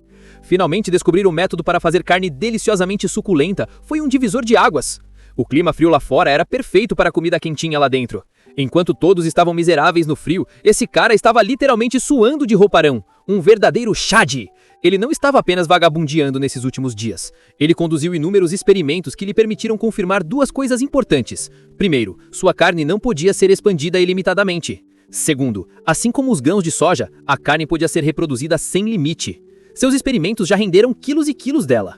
Para cada estoque cheio de grãos germinados, ele usaria metade para cultivar mais grãos e comeria a outra metade. Ele podia aplicar o mesmo princípio à carne. Sob a luz vermelha e verde, meio bife e um punhado de soja podiam conduzir um bife inteiro. Explorando o mesmo processo continuamente, ele teria uma quantidade ilimitada de bife. Depois de realizar inúmeros testes para confirmar essa hipótese, concluiu que não precisaria se preocupar em comer bem no futuro. Algumas emissoras de TV ainda estavam enviando repórteres para registrar a nevasca sem precedentes em seu 19º dia. Era agora 2 de agosto, e até as pintorescas ilhas das Maldivas, perto do Equador, haviam atingido temperaturas médias de menos 42 graus. A ilha inteira havia sido engolida por gelo e neve. Até o oceano estava congelando a uma velocidade visível a olho nu. Era surreal. Segundo leituras especializadas, a camada de gelo já havia atingido 55 centímetros de profundidade. Situações similares foram observadas em outros países perto do Equador, os supostos territórios quentes. Assistindo através de seu enorme centro de entretenimento, Han Fong zombou da cobertura das notícias. Na realidade, a situação no mundo exterior estava muito pior do que a mídia retratava. Ele estava tranquilamente bebendo seu vinho tinto diário quando um barulho repentino do lado de fora deu um choque em seu sistema. Han Fong apressadamente foi até a janela e abriu as cortinas. Ele pôde ver um prédio envolto em chamas à distância. Esse era o 7º incidente de explosão nos últimos dias. Nem mesmo Han Fong sabia a causa, mas o que era certo é que isso não era um bom sinal. Também havia aumentado o número de helicópteros militares sobrevoando a cidade. Se ele não sabia de nada, o mesmo valia para o restante dos sobreviventes. A situação lá fora estava causando pânico entre os moradores. Todos basicamente estavam acampados ao redor do estacionamento do subsolo para trocar mercadorias e suprimento de comida. A ganância humana não conhece limites, então havia muitos moradores tirando vantagem dos outros, o que levou a vários conflitos e discussões. No centro de tudo isso estava o Sr. Jung, que ainda desempenhava o papel de líder confiável que fornecia recursos necessários aos desamparados de graça. Hoje era um dia especial, pois Han Fong decidiu descer ao estacionamento do subsolo com os outros sobreviventes. Ele tinha saído de casa por apenas alguns minutos e o frio já estava incomodando. Sempre que saía do conforto de sua casa, ele se arrependia da decisão. A verdadeira razão pela qual ele desceu foi para reunir algumas informações úteis. Se não fosse por isso, ele nunca mostraria seu rosto para essas pessoas novamente. Antes de ter a chance de reiniciar, ele se lembrava de uma rebelião que tomou conta da vizinhança. Se a memória não falhava, deveria estar relacionada às pessoas naquele subsolo. No momento, eles ainda mantinham a promessa de distribuir recursos em vez de enganar as pessoas descaradamente. Para descobrir o que realmente estava acontecendo, Han Fong decidiu fazer algum trabalho de detetive naquela reunião bagunçada e caótica. Com base nas longas filas na área de coleta, parecia que o número de residências enfrentando escassez era relativamente alto. Na frente da fila, um homem reclamava do quão poucos recursos estava recebendo quando havia doado várias caixas grandes de suprimentos, enquanto o Sr. Jung insistia que todos estavam recebendo uma fatia igual. Com uma única lata de comida e uma salsicha nas mãos, o homem exigia seus recursos doados de volta, mas o comitê realmente não podia fazer isso. Como o desastre ainda estava em andamento, o Sr. Jung pediu ao homem que olhasse o panorama geral e prometeu pagar o valor doado em dinheiro várias vezes mais assim que tudo se acalmasse. Mas uma promessa de dinheiro para um amanhã incerto não valia nada naquele momento. Finalmente, outras pessoas na fila começaram a falar contra o homem chorão. Eles atacaram o cara, dizendo para ele parar de ser tão sem vergonha e seguir em frente. Não demorou muito para uma multidão se formar ao redor da ideia de odiar aquele cara sem vergonha que só queria um pouco mais de suprimentos para sua família. Eles estavam completamente sob a influência do comitê interino. Han Fong sabia muito bem que não havia chance das pessoas no comando cederem seus recursos nessa situação atual, mas se colocar num pedestal moral contra aqueles que doaram mais recursos no início da crise era igualmente vergonhoso. Falando em vergonhoso, o homem, o mito, a lenda, finalmente fez outra aparição no subsolo. Era ninguém menos que o sem-teto Joe. Quer dizer, irmão Lee. Ele parecia muito pior do que alguns dias atrás. Ele estava fraco, doente e magro. Já fazia um tempo desde que os irmãos de arma tinham se visto. O irmão Lee dizia que não estava indo tão mal, mas era claro que estava. Segundo ele estava apenas tremendo por estar nervoso e impotente, sem mencionar o frio. Ele estava longe de estar não tão mal. O irmão Lee finalmente admitiu que estava passando por um momento difícil, apenas dependendo de beber água para suprimir a fome, já que não tinha mais comida. Quando a campanha de doações estava a todo vapor, ele doou a maior parte de seus recursos ao comitê. No fim, seu próprio suprimento acabou antes do prometido fim da nevasca. Além disso, as rações que o comitê entregavam eram muito poucas. Se o irmão Lee soubesse o quão ruim o clima ficaria, teria guardado mais de seu estoque pessoal. Percebendo que tinha uma possível solução para a situação do irmão Lee, Han Fang puxou o gangster para perto e sussurrou um favor. O irmão Lee se afastou em descrença. O pequeno Han Fang acabara de oferecer 4 pacotes de macarrão instantâneo e 2 salsichas para ele fazer um serviço simples. Han Fang fez questão de afirmar que isso representaria um grande impacto em seus suprimentos. O gangster entendeu como se seu irmãozinho estivesse procurando desculpas para lhe dar comida. Ele ficou emocionado até as lágrimas, prometendo lembrar daquela boa ação por toda a eternidade. O irmão Lee agarrou Han Fang com intensidade sincera e assegurou que aquele pequeno assunto seria resolvido sem confusão. Quando a comida, ele poderia passar na casa de Han Fang depois. Mas antes disso, o irmão Lee realmente precisava de algo para encher o estômago, então entrou na fila para pegar algumas rações. Han Fang estava satisfeito com o ótimo negócio que montou. Com apenas alguns pacotes de macarrão e salsichas, ele não precisaria mais descer ali pessoalmente para coletar informações do futuro. Ele se sentiu um pouco mal pelo irmão Lee, mas enfiar o nariz nos problemas dos outros não era tão importante quanto ficar confortavelmente deitado no sofá, comendo comida deliciosa e jogando videogame. Han Fang teria tido uma jornada perfeita no estacionamento do subsolo se não tivesse sido visto por outro rosto familiar. Após ouvir seu nome, a próxima coisa que viu foi uma palma vinda em direção ao seu rosto. A versão de olá de Lee Hyuna para aquele dia foi um tapa instalado na bochecha de Han Fang. Sem esperar ser agredido tão cedo naquele dia, ele não soube como reagir a esse cenário absurdo. Com raiva nos olhos, Hyuna disse a Han Fang que ele tinha sido uma decepção. A vadia sem um tostão começou a gritar com ele por não responder suas mensagens pedindo comida. Ela fez questão de elevar a voz para que todos no estacionamento pudessem ouvir. Han Fang ficou travado. Ele apenas ficou parado ali tentando processar o que estava acontecendo. A bruxa com quem ele estava se envolvendo acabou de lhe dar um tapa no rosto na frente de todo mundo. Ele ainda nem tinha quitado as dívidas da vida passada dela. Agora ela estava invadindo seu espaço e batendo nele sem motivo. Isso já era blasfêmia. Com sua raiva subindo em ritmo alarmante, ele percebeu que Lee Hyuna ainda o via como aquele fracote patético fácil de intimidar. Ele permaneceu em silêncio por alguns momentos enquanto ela o insultava por não responder. Ela o chamou de surdo e mudo e exigiu uma resposta às suas perguntas. Han Fang respirou fundo, o ar frio saindo como fumaça. Então, ele decidiu encenar mais um ato, se desculpando sinceramente com Hyuna. Explicou que seus suprimentos haviam sido roubados. Ele havia deixado a comida que iria entregar do lado de fora da porta por um segundo para pegar as chaves, mas quando voltou, as caixas de suprimentos tinham desaparecido. Han Fang afirmou que tentou procurar o culpado, mas não encontrou nenhuma pista. Nesse momento, ela parecia uma viciada, desesperada por sua próxima dose, perguntando se ele ainda tinha algum recurso sobrando. Ele respondeu que não tinha muito, apenas o suficiente para durar alguns dias se racionasse para uma refeição por dia. Ao ouvir que ele ainda tinha um pouco de comida, o rosto desequilibrado de Hyuna se iluminou com um sorriso corado. Ela voltou ao seu ato de garota doce, e a transição foi perfeita. Mas quando ela pediu que Han Fang dividisse metade de sua comida e apenas comesse uma refeição a cada 2 dias para que os dois conseguissem sobreviver ao desastre juntos, ela parecia insana. Han Fang mal conseguia suportar o quão sem vergonha aquela mulher podia ser. Ser capaz de dizer palavras tão egoístas sem nem piscar era assustador. Bem, aos olhos dela, aquele homem ainda era apenas uma ferramenta para usar quando necessário e nada mais. Deixando ela continuar acreditando nisso, Han Fang sorriu e concordou amorosamente com o plano. Ele agiu como um homem que manteria suas promessas e dividiria seus suprimentos igualmente com uma garota. Ela até exigiu receber a comida naquele momento, mas ele marcou a entrega para a noite, insistindo que precisava empacotar tudo antes. Ela o provocou dizendo que estaria esperando a mensagem naquela noite. Voltando primeiro, Hyuna desejou que ele ficasse bem e que não pegasse a gripe que estava circulando.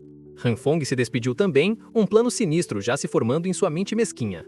Já às 8 da noite, Lee Hyuna já estava importunando Han Fang pela comida. Ela ficou tão impaciente que até foi para o saguão perto do quarto dele por volta das 9h30. Ela estava tremendo nos corredores sozinha, com frio e miserável. Han Fang estava de volta ao seu hobby favorito, fisgar Hyuna com a isca e depois sumir completamente, ignorando mensagens e chamadas. O elevador estava quebrado após semanas de frio sem manutenção. Então, se ela realmente quisesse causar uma cena, teria que subir as escadas até o apartamento de Han Fang. Sem outra alternativa, Lee Hyuna engoliu o orgulho e subiu a escada assustadora. Na metade da subida, ela já estava exausta, com o frio fazendo-a tremer. Foi uma provação infernal. Se não fosse pelos suprimentos, ela não estaria fazendo nada daquilo. O cansaço só aumentava, já que ela estava faminta há alguns dias. Cada degrau exigia toda a força que ela ainda tinha. Tem que dar crédito, poucas pessoas subiriam mais de 16 andares apenas para sugar a comida de alguém. Coincidentemente, até as luzes de emergência nos andares superiores estavam quebradas. Isso tornou a subida ainda mais escura e assustadora. Ao ouvir o que ela achou ser um som estranho, Lee Hyuna perguntou ansiosa quem estava ali.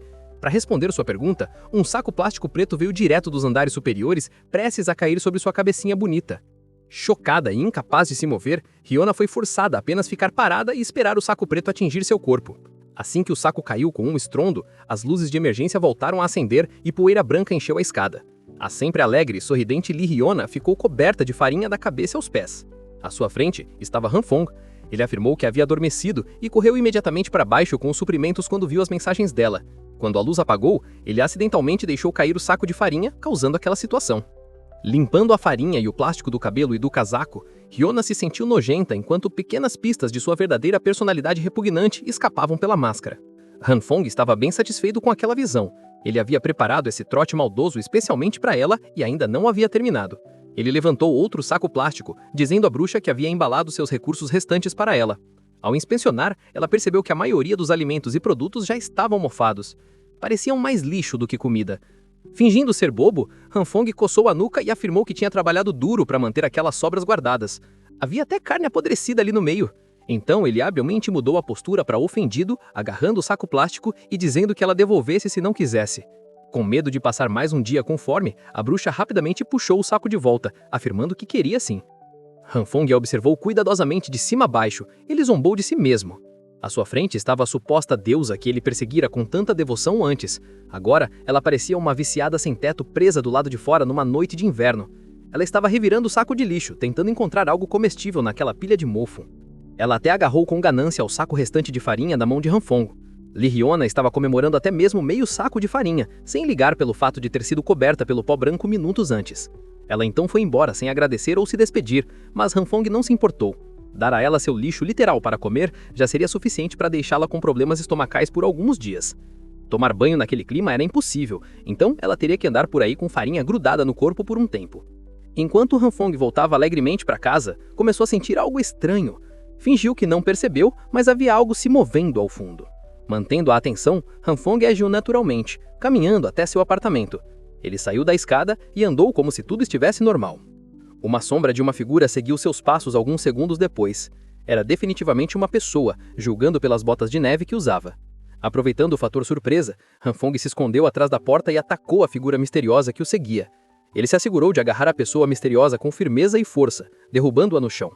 Quando estava prestes a somar o bastardo que tentava espioná-lo, algo fez Han Fong parar, sua hostilidade diminuindo. Quem o seguia era uma garota com cabelos bagunçados, olhos sonolentos e óculos grossíssimos. O que diabos estava acontecendo, cara? Han Fong só conseguia pensar em uma razão para ela estar ali tão tarde. Ela devia estar espionando ele, e nosso herói queria saber suas intenções. Mas tudo que recebeu de resposta foi silêncio e um olhar vazio por trás dos óculos. A garota claramente não era falante. Ela não disse uma palavra, e Han Fong, surpreso com aquele comportamento, decidiu usar argumentos mais pesados para fazê-la falar. Ele ameaçou tirar o casaco dela ali mesmo, no frio, se não falasse. Mesmo isso não foi suficiente para fazer ela abrir a boca.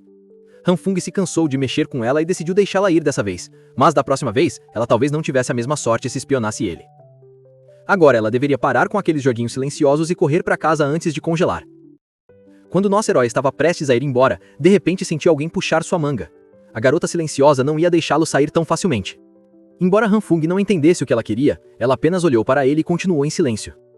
Han Fong disse para ela parar de encará-lo e até ameaçou para ir embora se não dissesse o que queria. Mas em vez de responder, ela apontou para algo com a mão e puxou nosso herói com ela. Até um lerdo como Han Fong percebeu que estava sendo mostrado algo. Eles chegaram ao quarto dela. Era surpreendentemente quente e iluminado lá dentro. Nosso herói ficou até sem palavras. Olhando ao redor, percebeu pilhas de caixas de suprimentos. Claro, algumas estavam vazias e o quarto estava cheio de lixo.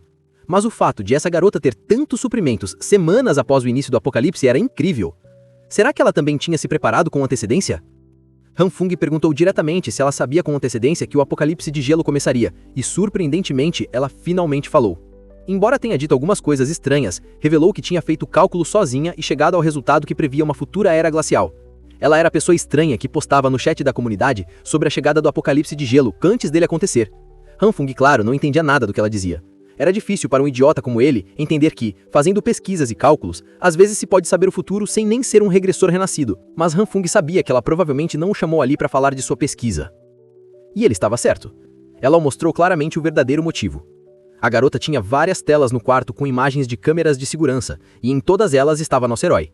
Na primeira gravação, ele estava limpando o nariz enquanto carregava uma pilha de caixas no elevador. Na segunda, o entregador estava levando uma dúzia de galões de gasolina para seu quarto. Na terceira, o irmão Lee o entregava uma maleta de arma, e assim por diante. Acontece que o primeiro palpite de Han Fung sobre essa garota ao conhecê-la estava correto. Ela realmente estava espionando ele há muito tempo. Agora ela estava confortável como nunca e não hesitou em trocar de roupa bem na frente do nosso herói. O quarto era quente demais para usar roupas de inverno. Han Fung ainda cometeu uma gafe e entender errado, perguntando por que ela decidiu se despir ali de repente. Ela simplesmente respondeu que estava calor ali, mas claro, ele quis dizer outra coisa. Por que ela estava fazendo isso ali, bem na frente dele? Ele exigiu que ela parasse imediatamente e colocasse as calças de volta. Eventualmente, após um tempo, por mais que fosse contra, ele também teve que tirar o casaco. Essa garota tinha informações perigosas, e até ele resolver isso, simplesmente não podia ir embora. Então, resumindo o que entendeu, Han Fung percebeu que ela estava espionando ele porque desconfiava de seu comportamento quando ele começou a estocar suprimentos antes mesmo de nevar. Felizmente, essa vigilância não era para reunir informações para chantageá-lo, mas sim para descobrir se Han Fung era inteligente e capaz o suficiente para cooperar. Agora era apenas uma questão de entender o que ela queria dizer com cooperação. Como falar era difícil para ela, a garota decidiu que seria melhor mostrar no caminho, claro, deixando o nosso herói interpretar tudo do seu jeito. Han Fung não conseguia nem imaginar o que ela ia fazer fazendo tais movimentos. Claro, puxar o gerador de trás da cama. Em vez do que você acha que ela ia fazer, ela só queria que Han Fung a ensinasse a usar o gerador.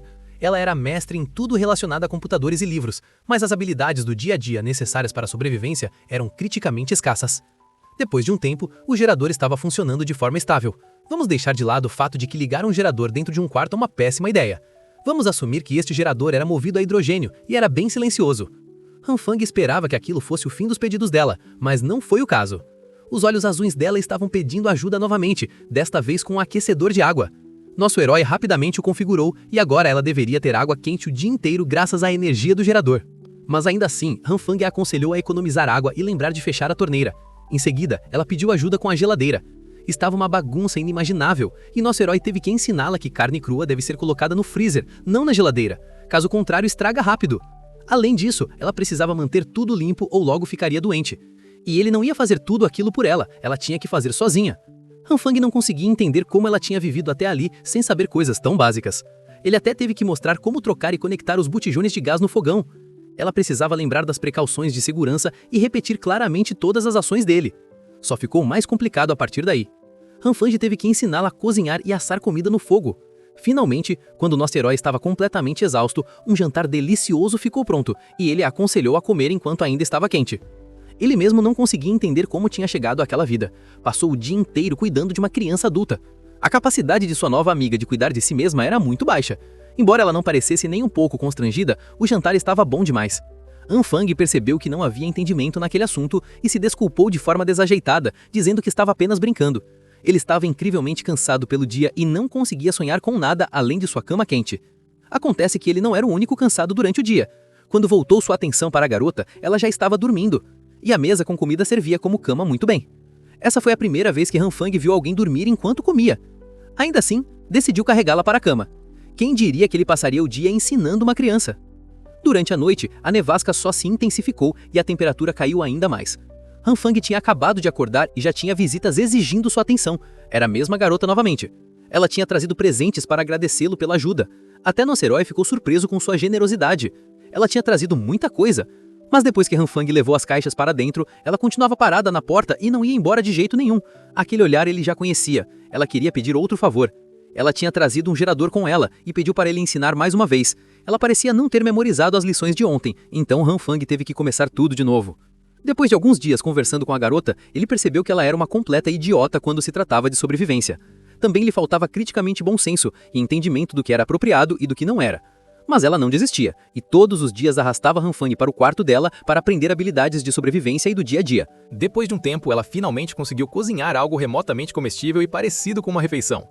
Mesmo tal habilidade culinária, Han Fung considerou uma melhora. Antes, nem os cães queriam comer aquilo. Mas em um apocalipse de gelo, até humanos fariam fila por essa comida.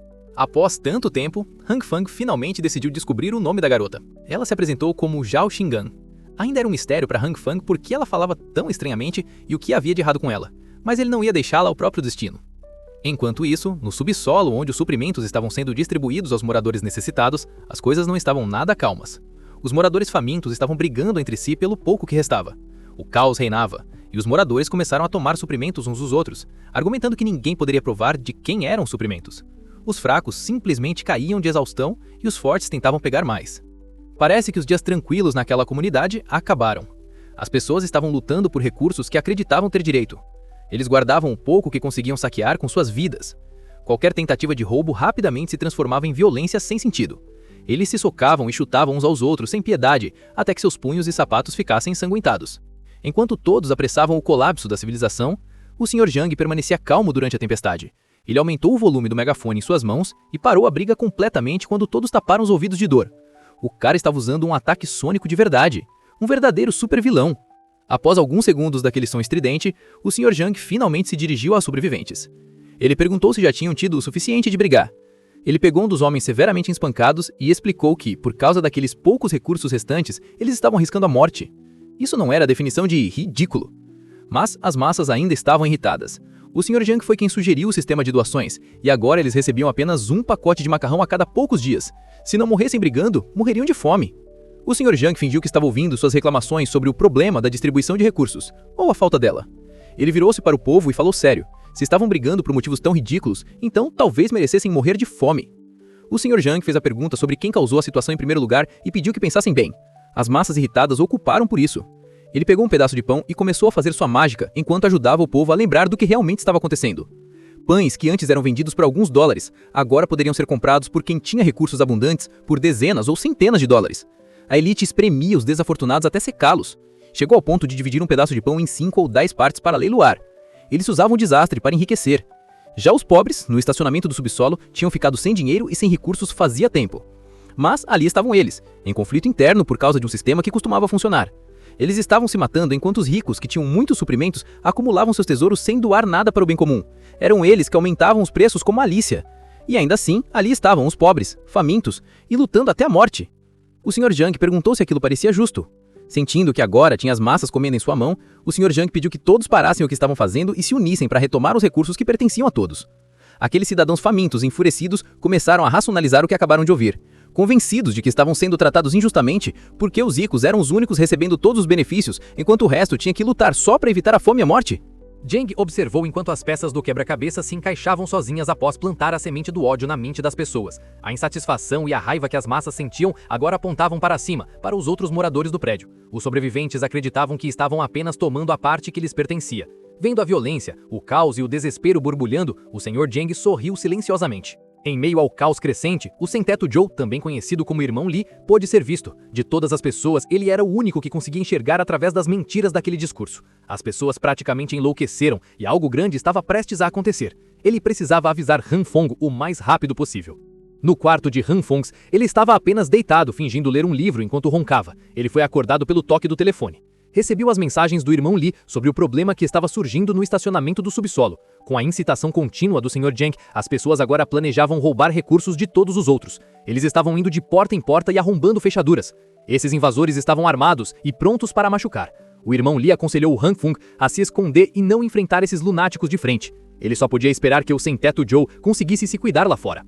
Han Fong não esperava que as coisas terminassem assim. Embora tivesse comprado 2 armas em caso de crise, a ideia de usá-las contra outro ser humano o mortificava um pouco. Além disso, se as pessoas tinham formado uma operação tão organizada e descoberto seus recursos, certamente estariam indo atrás dele loucamente. Eles o devorariam e não deixariam nada além dos ossos.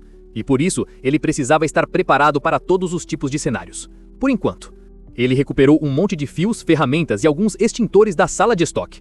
Usando essas coisas, tentou preparar sua porta prendendo fios energizados na maçaneta por questões de segurança. Depois de terminar sua gambiarra, Han Fong lentamente desenrolou o fio pelo chão. Seu pequeno experimento foi interrompido pela perda repentina de energia. De cima, era claro que todos os prédios da região tinham perdido energia ao mesmo tempo. Algumas pessoas tentaram contatar a administração, mas já tinham perdido contato com eles fazia tempo. Han Fong concluiu que, com a nevasca se intensificando e o uso excessivo de energia pelas pessoas tentando se aquecer, esse apagão aconteceria mais cedo ou mais tarde. Além disso, a neve acumulada na maioria dos lugares e as temperaturas abismais do lado de fora tornava impossível fazer manutenção. Considerando todos os fatores, a falha de energia e a perda de sinal poderiam ser permanentes desta vez. Assim que as pessoas percebessem que a luz não voltaria, as coisas só piorariam. Seus sentimentos de pânico levariam a um movimento de rebelião ainda mais sério.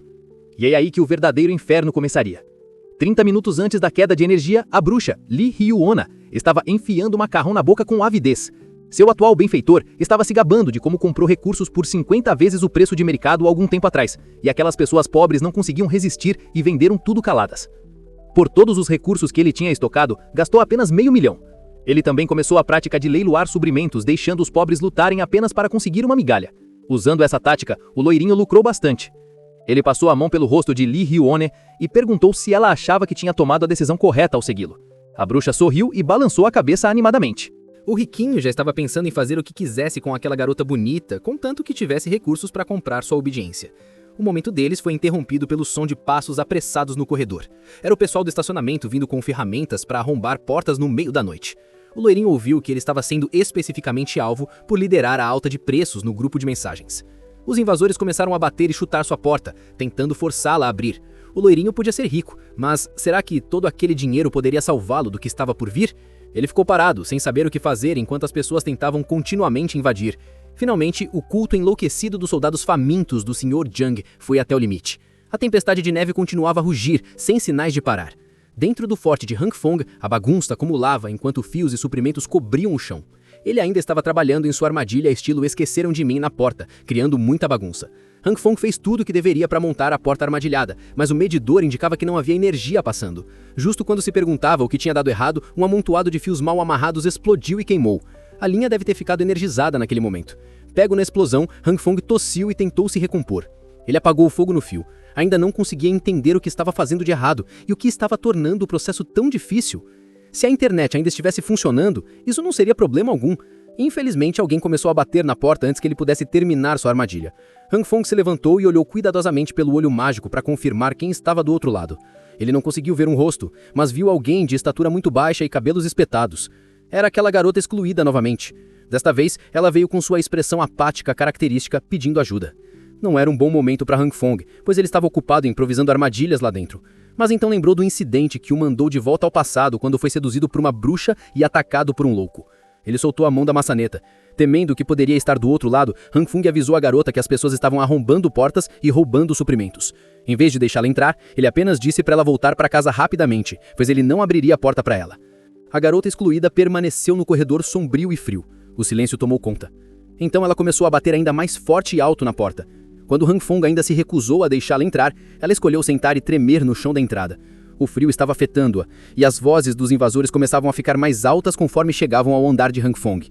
Eles não se importavam quantos moradores viviam no 18º andar, eles só vieram para arrombar todas as portas. 2 homens com aparência rude inspecionaram o corredor do 18º andar e comemoraram o fato de terem sido os primeiros a chegar. Eles imediatamente dividiram os quartos para saquear. Coincidentemente, o quarto de Hangfong era o mais próximo. Um dos invasores pegou um pé de cabra para começar a trabalhar na porta. Eles se apresentaram como pessoas que entregavam suprimentos, primeiro para ver se alguém estava em casa. Lá dentro, Hangfong segurou a garota e cobriu sua boca para impedir qualquer som. Quando os invasores não ouviram resposta, começaram a tentar arrombar a porta usando apenas o pé de cabra. Hangfong garantiu silenciosamente à garota excluída que aqueles desgraçados não conseguiriam fazer nenhum arranhão em sua porta reforçada. Ouvindo suas palavras reconfortantes, ela se acalmou visivelmente. A maçaneta girou para cima e para baixo várias vezes, mas os invasores não conseguiram encontrar uma maneira de entrar. Com a porta resistente não cedendo, os invasores decidiram marcar o lugar de Hangfong e seguir para a próxima porta primeiro. Ainda bem que a porta reforçada e a maçaneta haviam sido instaladas. Com placas de ferro de 5 centímetros reforçando a estrutura, até o empeiteiro que instalou ficou chocado. Hangfong estava tão ocupado se sentindo orgulhoso de suas decisões que esqueceu de soltar a boca da garota. Ele estava com muito medo de fazer barulho e atrair atenção. Mesmo assim, a garota excluída agradeceu por tê-la acolhido antes que os invasores a vissem lá de fora.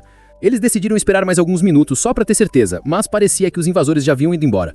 Hangfong imediatamente voltou a consertar sua armadilha. Se conseguisse fazer aquilo direito, quem ousasse tocar na porta seria eletrocutado até a morte. A garota perguntou curiosamente o que ele estava fazendo, e ele apresentou aquilo como sua medida de defesa por eletrocução. Ele até disse de forma condescendente que ela não entenderia mesmo que ele explicasse. Bem, ele mesmo não entendia a coisa. E instalar aquele dispositivo de eletrocução estava se mostrando impossível. Mal sabia ele que ela era especialista em dispositivos antifurto e diferenças de voltagem, eram conceitos muito simples para ela. Então, a garota excluída orientou Hangfong ao lado, instruindo-o a cortar a energia enquanto enrolava o fio exposto cuidadosamente na maçaneta. Depois, conectaram o próximo fio da caixa de circuito até a maçaneta e, para finalizar, ligaram a energia. Quando ele mediu a corrente na maçaneta, o testador indicou um nível alto de eletricidade. Quando perguntado como ela sabia sobre coisas tão complicadas, ela respondeu que o verdadeiro olho do rei maligno possuía a habilidade de ver a verdade de tudo no mundo. Como sua armadilha foi concluída com a ajuda da garota excluída, ele perguntou o que ela precisava. Ela não se deu ao trabalho de contar uma história ou algo assim. Ela simplesmente despejou o conteúdo da mochila no sofá, ignorando Hanfong. Então, a garota declarou ousadamente que o verdadeiro olho do rei maligno ficaria naquele lugar a partir de agora. Hanfong precisou de um segundo para processar o que tinha acabado de ouvir. Ele obviamente era totalmente contra ter aquela garota vivendo em seu espaço privado e implorou desesperadamente para ela voltar para sua casa logo. Hanfong ficou tão nervoso com a ideia que tropeçou nos fios enrolados pelo chão, seu corpo avançando para frente. Após cambalear por alguns segundos, ele caiu no chão sólido, fazendo uma bagunça no processo. Em suas mãos havia uma cor roxa brilhante, emanando uma energia bizarra. Tropeçar e cair no chão deveria ter doído bastante, mas não doeu. Foi então que ele percebeu onde tinha caído. Sua mesa de centro, que estava sólida um segundo antes, havia se transformado em algo moldável e semelhante à argila. Será que ele inconscientemente fez a mesa ficar macia? Hanfong finalmente percebeu a luz roxa dançando ao redor de suas mãos e imediatamente conectou isso à propriedade estranhamente macia da mesa. Até a caixa de ferramentas e as ferramentas próximas haviam ficado deformadas ao serem tocadas pela luz. Ele pegou um martelo e a cabeça de metal entortou. Hanfong balançou o martelo e ele começou a perder sua forma. Em termos simples, a luz roxa podia fazer itens ficarem macios. De alguma forma, a garota excluída testemunhou esse incidente bizarro com seus próprios olhos e não fez um som. Ela ficou tão quieta que ele esqueceu que havia outra pessoa no quarto e ficou totalmente absorvido descobrindo sua nova habilidade. A garota excluída apenas o olhou com o mesmo olhar vazio.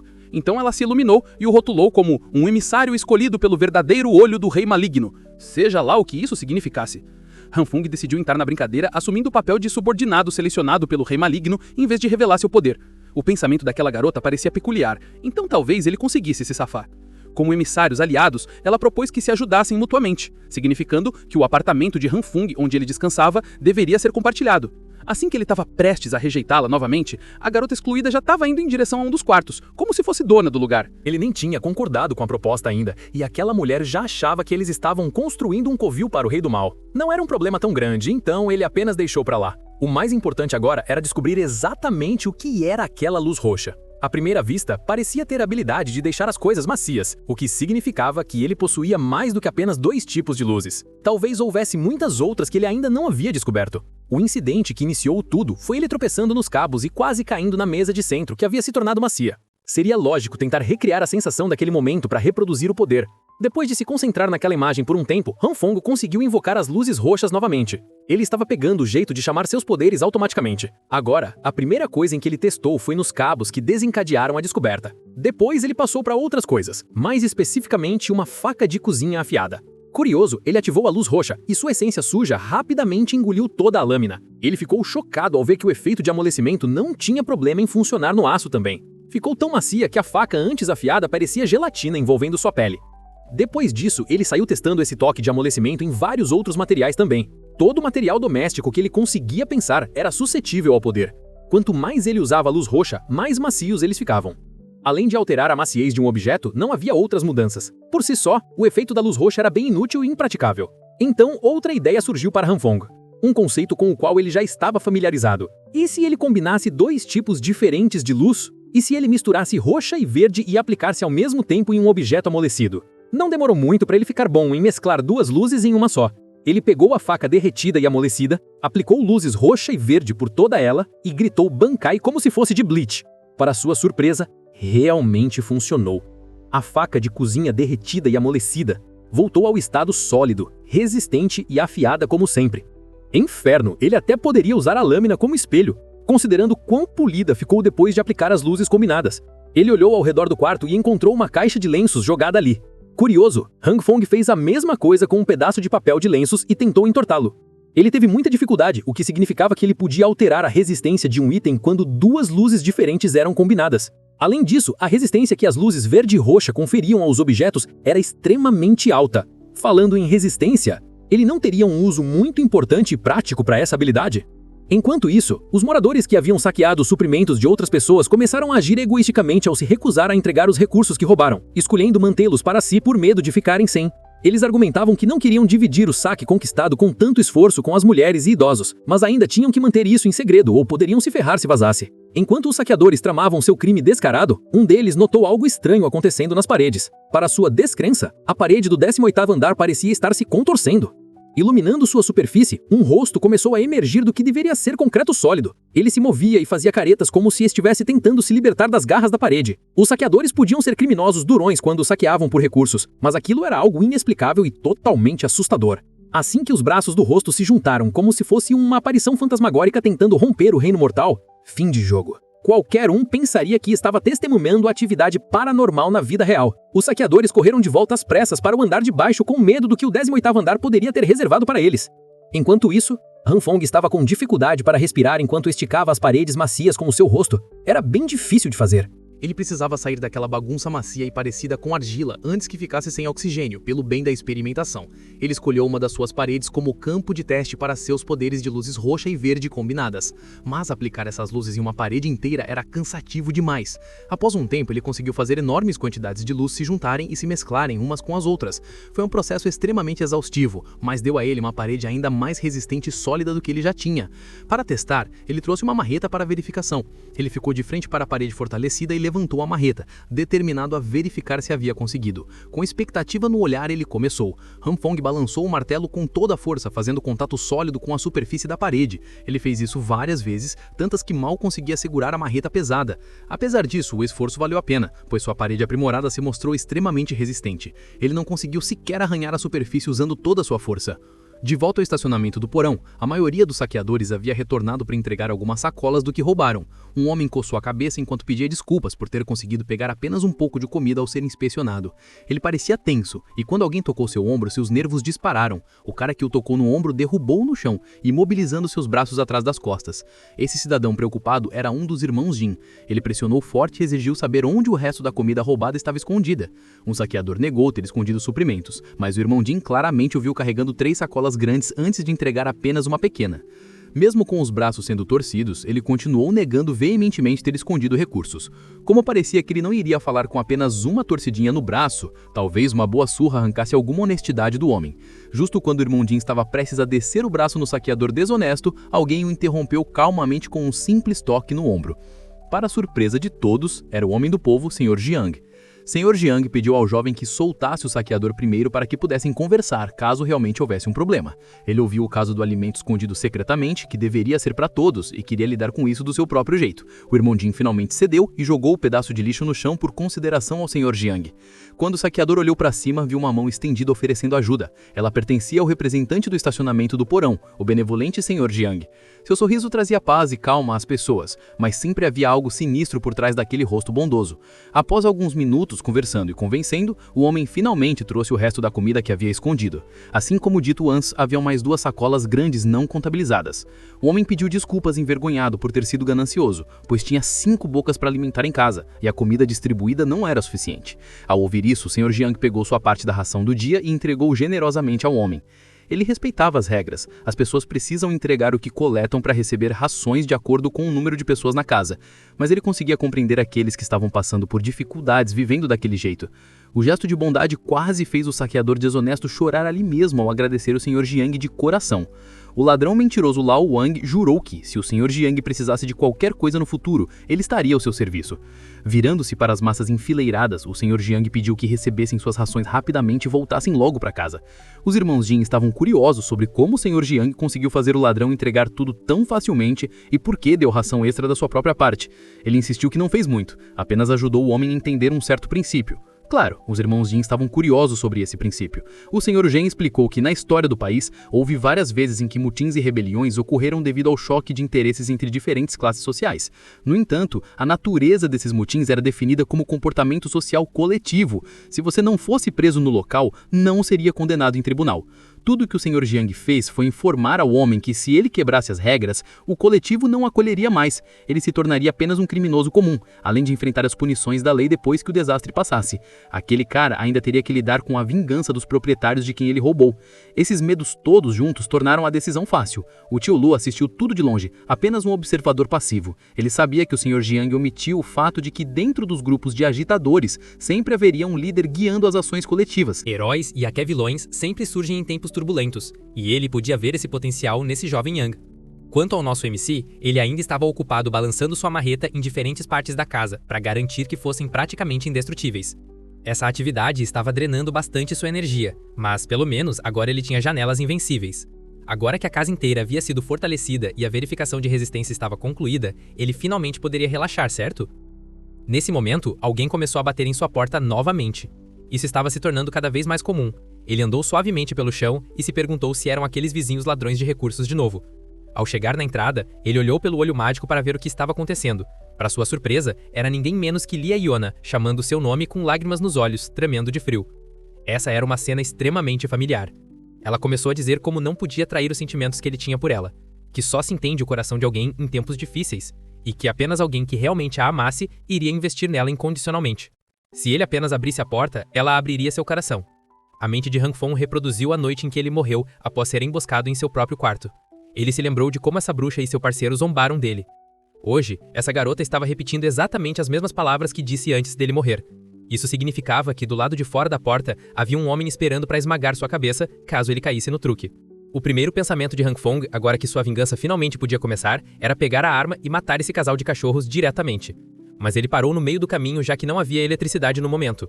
O inimigo escondido no escuro teria vantagem enquanto ele estaria exposto. Se Han Fong não matasse com um único tiro, poderia perder a própria vida. Se ele usasse choques elétricos, então enganar duas pessoas para tocarem uma armadilha ao mesmo tempo seria basicamente impossível. Por agora, ele tentou ao máximo se acalmar enquanto desligava seus geradores. Ele só tinha uma chance, e isso era motivo suficiente para não perder o foco. Ele precisava analisar a situação com calma. A maior ameaça não era a bruxa na porta, mas o homem escondido no escuro. Han Fong precisava localizar seu posicionamento e dar um golpe fatal assim que saísse. Essa primeira parte seria um pouco complicada, mas ele tinha conhecimento prévio de como esse evento havia acontecido no passado. Pelo que conseguia lembrar, aquele homem deveria estar escondido no ponto cego atrás da porta. Ele estimou a posição aproximada de seu assassino através da parede, enquanto segurava firmemente a marreta. Han Fong teve uma ideia. Embora precisasse gastar algum tempo colocando-a em prática, poderia ser sua melhor chance. Tocando a superfície da parede, luzes roxas se reuniram em sua mão enquanto ele torcia para que o plano funcionasse. Lia Iona continuava atuando como uma donzela em perigo, enquanto chamava desesperadamente o nome de Han Fong para ser salva. O homem que ela trouxe para matar e roubar Han Fong já começava a mudar de ideia. Mas ela insistia que aquele perdedor, Han Fong, tinha toneladas de recursos, caminhões de suprimentos entregues um dia antes do desastre. Qualquer um aproveitaria a chance de saquear recursos suficientes para se alimentar por vários dias. Mas eles cometeram o erro de escolher o alvo errado, um alvo com superpoderes. A parede atrás do assassino se contorceu e se moveu como argila. Uma protuberância em forma de marreta apareceu, aparentemente tentando romper a parede macia. O assassino estava começando a ouvir ruídos estranhos por perto, mas Lia Iona estava ocupada demais atuando para notar. Quando o assassino percebeu que o barulho vinha de trás, já era tarde demais para se virar. Uma maldita marreta revestida de parede de cimento amolecido colidiu com seu maxilar, indiscutivelmente quebrando tudo com força destrutiva. A bruxa deu um passo para trás em choque ao ver seu parceiro de crime voando como um boneco de pano. Ela perguntou o que havia acontecido, mas ele não tinha condições de falar. Seu corpo tremia de dor e frio. Foi então que a porta, aparentemente impossível de abrir, se abriu devagar. Han Fong rompeu do quarto com um extintor de incêndio na mão e um sorriso malandro no rosto. A bruxa desgrenhada olhou para o suposto perdedor com medo. Antes que pudesse dizer outra palavra, Han Fong acionou o extintor, cobrindo a mulher com aquela substância branca enquanto ela gritava de dor. Lia Iona era uma boa atriz. Ela conseguiu manter seu tom suave enquanto implorava para Han Fong parar de borrifá-la com a substância branca. Ela até engoliu um pouco, o que não deveria fazer. A bruxa tossiu e tossiu enquanto seu corpo começava a ceder ao frio causado pelo agente extintor. Quando abriu os olhos, viu o loiro riquinho que ela havia trazido para roubar Han Fong deitado no chão, convulsionando descontroladamente e implorando por ajuda. Infelizmente para ele, Lia Iona não estava em condições de ajudar. A mão de Han Fong surgiu da névoa do extintor enquanto ele alcançava a bruxa. Ela reagiu rápido, mas ele conseguiu agarrar seu cabelo e seu cachecol ao mesmo tempo. Deve ter sido a adrenalina correndo em seu corpo porque Lia Iona conseguiu se soltar, embora tenha perdido um punhado de cabelo no processo. Ela era escorregadia como sabão. Conseguiu se levantar e correr gritando por ajuda. Han Fong estalou a língua ao ver que a bruxa fugiu rápido demais. O mesmo não podia ser dito do homem que ele havia esmagado com a marreta. Ele ainda lutava para ficar em pé. Movido por raiva e frustração, Han Fong chutou o loiro riquinho no estômago bem quando estava prestes a pisar no homem que o matou em sua vida passada. O loiro implorou para que ele esperasse um segundo. Esse idiota começou a mencionar o nome do pai e todo aquele papo furado. Ele prometeu que se Han Fong o tocasse novamente, coisas ruins aconteceriam. Han Fong respondeu com outro soco certeiro no rosto, provocando-o mimado sobre o que ele faria agora. Han Fong não dava a mínima para quem era o pai daquele sujeito. Ele pretendia infligir o máximo de dor possível e espancar aquele mimado até se satisfazer. Vendo que ameaças não funcionavam, o loiro tentou uma abordagem mais respeitosa. Ele chamou Han Fong de irmão, alegando que eles nem tinham desavenças, então a surra era totalmente injustificada. Enfurecido pelas memórias de sua vida passada, Han Fong socou a cabeça do bastardo contra o chão mais uma vez. Han Fong montou sobre seu peito e continuou desferindo golpes, enquanto despejava tudo que estava em seu coração. Aquele homem tinha tratado sua vida como se não valesse nada. Ele foi morto enquanto apenas cuidava da própria vida. Com as luvas cobertas de sangue e os olhos cheios de malícia, Han Fong pediu para o riquinho dizer algo. O loiro talvez quisesse, mas sua mandíbula e boca estavam destruídas demais para formar frases. Han Fong se levantou e pegou o taco de beisebol modificado que estava no chão. Segurando a arma que havia tirado sua vida e iniciado outra, ele olhou para o culpado indefeso deitado no chão. O loiro chorava e cuspia sangue enquanto perguntava por que estava sendo tratado daquele jeito. O temperamento de Han Fong explodiu. O homem que o matou sem motivo agora ousava exigir um motivo dele. Ele levantou o taco de aço modificado com pregos e o desceu no rosto do loiro com força total. O som de crânio quebrando e sangue espirrando encheu o corredor do 18º andar. Ele finalmente teve sua vingança. Ele matou o homem que o matou. O sangue de Han Fong fervia, sua adrenalina se esgotou e ele olhou para a cena horrenda diante de si. Percebendo o peso do que tinha feito, quase vomitou com a bagunça sangrenta.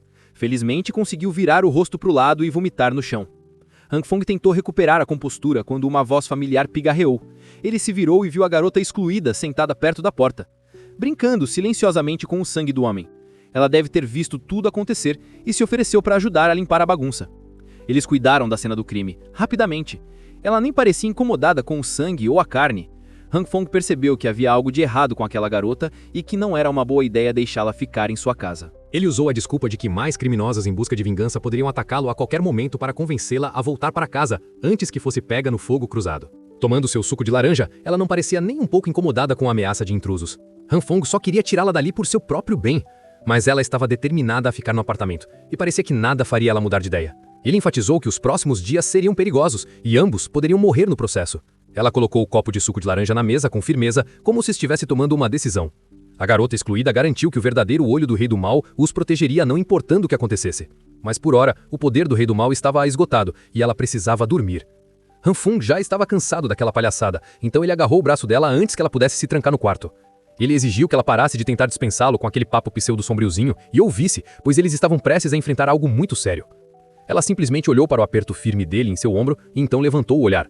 Ela disse para ele continuar e abriu a porta do quarto. Confuso, Han Fong escolheu seguir sua liderança e espiou pela porta. Eu não sei o que ele viu, mas aquilo chocou-o profundamente. Han Fong ficou sem palavras. Enquanto isso, o estacionamento do subsolo estava cheio de atividade. Algumas pessoas estavam vagando por ali e bloqueando o caminho para outros que ainda não tinham recebido suas rações. Mesmo assim, o sistema funcionou mais uma vez. Ainda faltavam suprimentos para acomodar todos, mas parecia pacífico no geral. Lee Hyona, que havia acabado de escapar do aperto de Han Fong, entrou na fila com os plebeus para pegar sua parte, agora que não tinha para onde ir, nem ninguém para puxar saco. Ela declarou seu nome e número do apartamento e recebeu um pedaço de pão. A bruxa ainda estava amarga com tudo o que havia acontecido na noite anterior. Seu sugar daddy rico não havia retornado depois de desmaiar inexplicavelmente tão de repente. A única explicação lógica era que Han Fong tinha preparado uma armadilha antecipadamente, mas isso só a deixou mais curiosa sobre o que ele tinha escondido atrás daquela porta. Antes da confusão, ela tinha visto uma luz piscar e sentido uma brisa quente vindo de dentro. Isso significava que ele tinha algum tipo de energia. Talvez ele não tivesse apenas estocado suprimentos. Talvez ele já tivesse preparado para toda a nevasca com antecedência. Tudo o que ela sentia era amargura.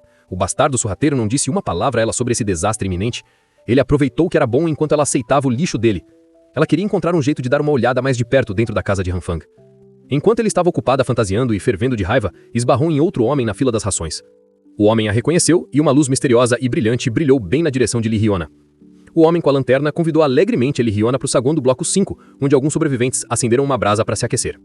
Sem interesse, ela insistiu em se manter aquecida em casa, mas o homem estava sendo insistente demais. Ele se gabou de quanto alimento tinha, alegando que tinha comida suficiente para alguns dias se fosse compartilhada por 2 pessoas na casa dele. O Creep sempre gostou de garotas no estilo dela, então essa era a sua chance de marcar ponto. Lee Hyona pode ser uma bruxa insuportável, mas até ela sentiu a pele arrepiar com a proposta do sujeito. Vendo que suas tentativas de atraí-la com suprimentos falharam, o Creep começou a fazer cena, acusando-a de reivindicar falsamente recursos destinados a outros apartamentos, o que era verdade. Ouvindo a comoção, os outros sobreviventes começaram a prestar atenção. Lee Hyona empurrou o Creep para longe, o estapeando com a comida que acabava de roubar. Humilhado na frente de todos, o Creep levantou a mão, pronto para acertá-la com a lanterna. Antes que ele pudesse agredir a bruxa, a enfermeira Jean interveio. Ela deu um tapa no Creep com tanta força que mandou o desgraçado voando contra uma parede próxima. Vendo como a situação escalou, os outros sobreviventes decidiram chamar o todo-poderoso Sr. Jang para lidar com o problema. Lee Hyuna ficou chocada com a força da enfermeira. Caso ela estivesse machucada ou se sentindo mal, a enfermeira angelical lhe entregou um cartão de visita e um convite para um check-up.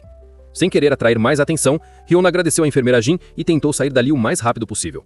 Mas o Creep era persistente. Ele se levantou novamente, avançou contra a enfermeira Jin e a prendeu no chão, chamando talvez a pessoa mais gentil do prédio de piranha fedorenta. Quando ele estava prestes a bater nela, alguém agarrou o Creep e o arrancou de cima da enfermeira com um puxão brutal. Com um único movimento, nosso gangster favorito, Irmão Lee, neutralizou o Creep enfurecido. Seus lábios podiam estar rachados e ele podia estar severamente desnutrido, mas Irmão Lee não tolera homens que batem em mulheres. Finalmente, o Sr. Jang chegou para dispersar a confusão. O Creep começou a apontar dedos para Hyuna, dedurando que ela havia reivindicado recursos falsamente e andava com o garoto rico, inflacionando os preços das provisões. Vendo que o desgraçado não tinha aprendido a lição, Irmão Lee pulou nele de novo. Mas antes que pudesse alcançá-lo, o Sr. Jang agarrou o Creep dedurador pela gola, dando-lhe uma bronca sobre o propósito do comitê. Eles deveriam proteger os fracos e garantir que todos tivessem algo para comer. No fim, tudo que o Creep recebeu foi um aviso severo por sua infração. O Sr. Jang se aproximou da enfermeira Jin e do Irmão Lee pedindo desculpas e convidando os dois para o comitê. Irmão Lee recusou. Ele não tem interesse em roubar os outros em nome do comitê. Preferia morrer de fome do que comprometer seus princípios. Da mesma forma, a enfermeira Jin também recusou, embora de maneira mais educada. Ela não pode simplesmente aceitar os métodos violentos do comitê, mas ficaria feliz em ajudar os doentes. Enquanto os dois deixavam o estacionamento, Hyuna interrompeu e perguntou ao Sr. Jang se ela poderia entrar no grupo. A bruxa se agarrou ao braço de Mr. Jang. Por mais acabada que estivesse, tentou usar seus encantos femininos diminuídos para se prender a alguém com poder. Sendo o Sigma que é, o Sr. Jang esclareceu que só aceitam pessoas que possam oferecer habilidades valiosas. Irmão Lee é um lutador e a enfermeira Jin pode tratar os doentes. Uma vadia como Lyriona é inútil no Apocalipse. A versão atual dela não tem valor nenhum para ser puxada pelo comitê.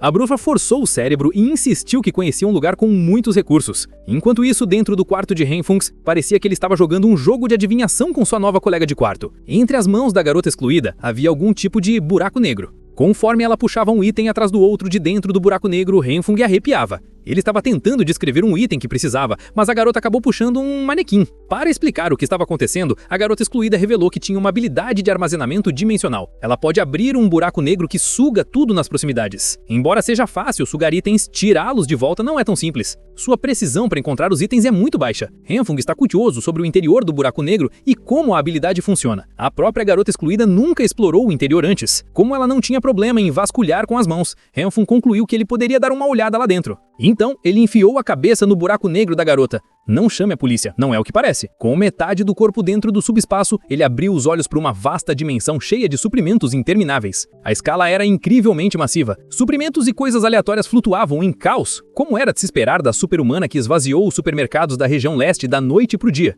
De repente, Renfung começou a lacrimejar ao perceber algo. O espaço dentro do buraco negro não tem oxigênio. Ele puxou a cabeça para fora daquele subespaço amaldiçoado e engoliu ar como um louco. Poucos segundos dentro daquele subespaço amaldiçoado já foram traumatizantes o suficiente. Ele reclamou com a garota excluída. Ele nem sequer o avisou de que não havia ar lá dentro. Parecia que toda a umidade do corpo dele tinha sido sugada. Ignorando as reclamações dele, ela continuou a vasculhar seu estoque infinito e finalmente encontrou o que procuravam. Acontece que Renfung estava procurando por brinquedos controlados remotamente. Caixas de drones e carrinhos RC saíram do buraco negro. Renfung ficou tão animado que esqueceu instantaneamente a experiência de quase morte. Nas escadas frias e congeladas do 18º andar, alguns saqueadores tentam a sua sorte roubando almas alzaradas novamente. A essa altura, este andar ganhou infâmia com rumores de um monstro rondando pelos corredores. O saqueador de óculos não acredita nesses rumores sobrenaturais. Além disso, o Sr. Jang os enviou pessoalmente para vasculhar o andar. Eles não podem decepcionar o chefe. Alguns deles estão céticos sobre as informações que receberam daquela garota, Lee Hyuna. Mas ainda assim, os trabalhadores devem trabalhar e ganhar o seu sustento. Sem que os saqueadores soubessem, eles estavam sendo observados por Han Fong e seus novos brinquedos. Felizmente, eles conseguiram montar um sistema de monitoramento a tempo para antecipar os convidados indesejados.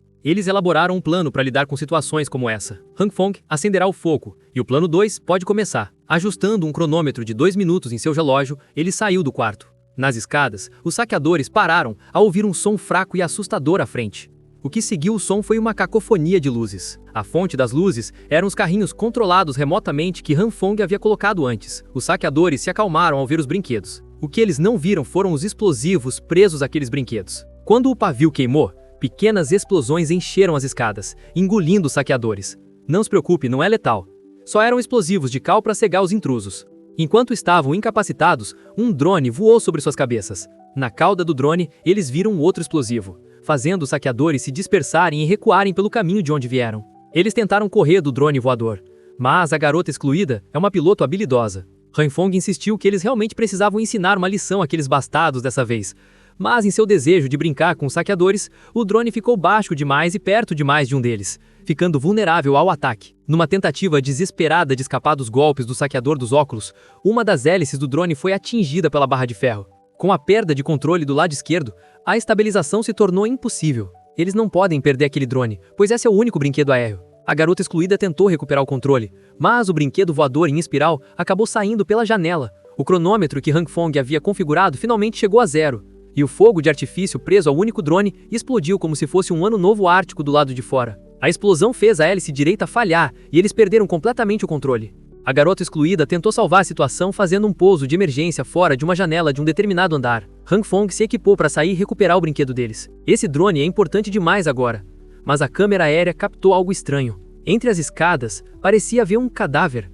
Ao dar zoom, ficou claro que o suposto cadáver se parecia muito com o irmão Lee. Hanfong se perguntou o que o gangster estava fazendo nas escadas geladas. Talvez ele tivesse sido roubado também. Agora havia 2 motivos para sair.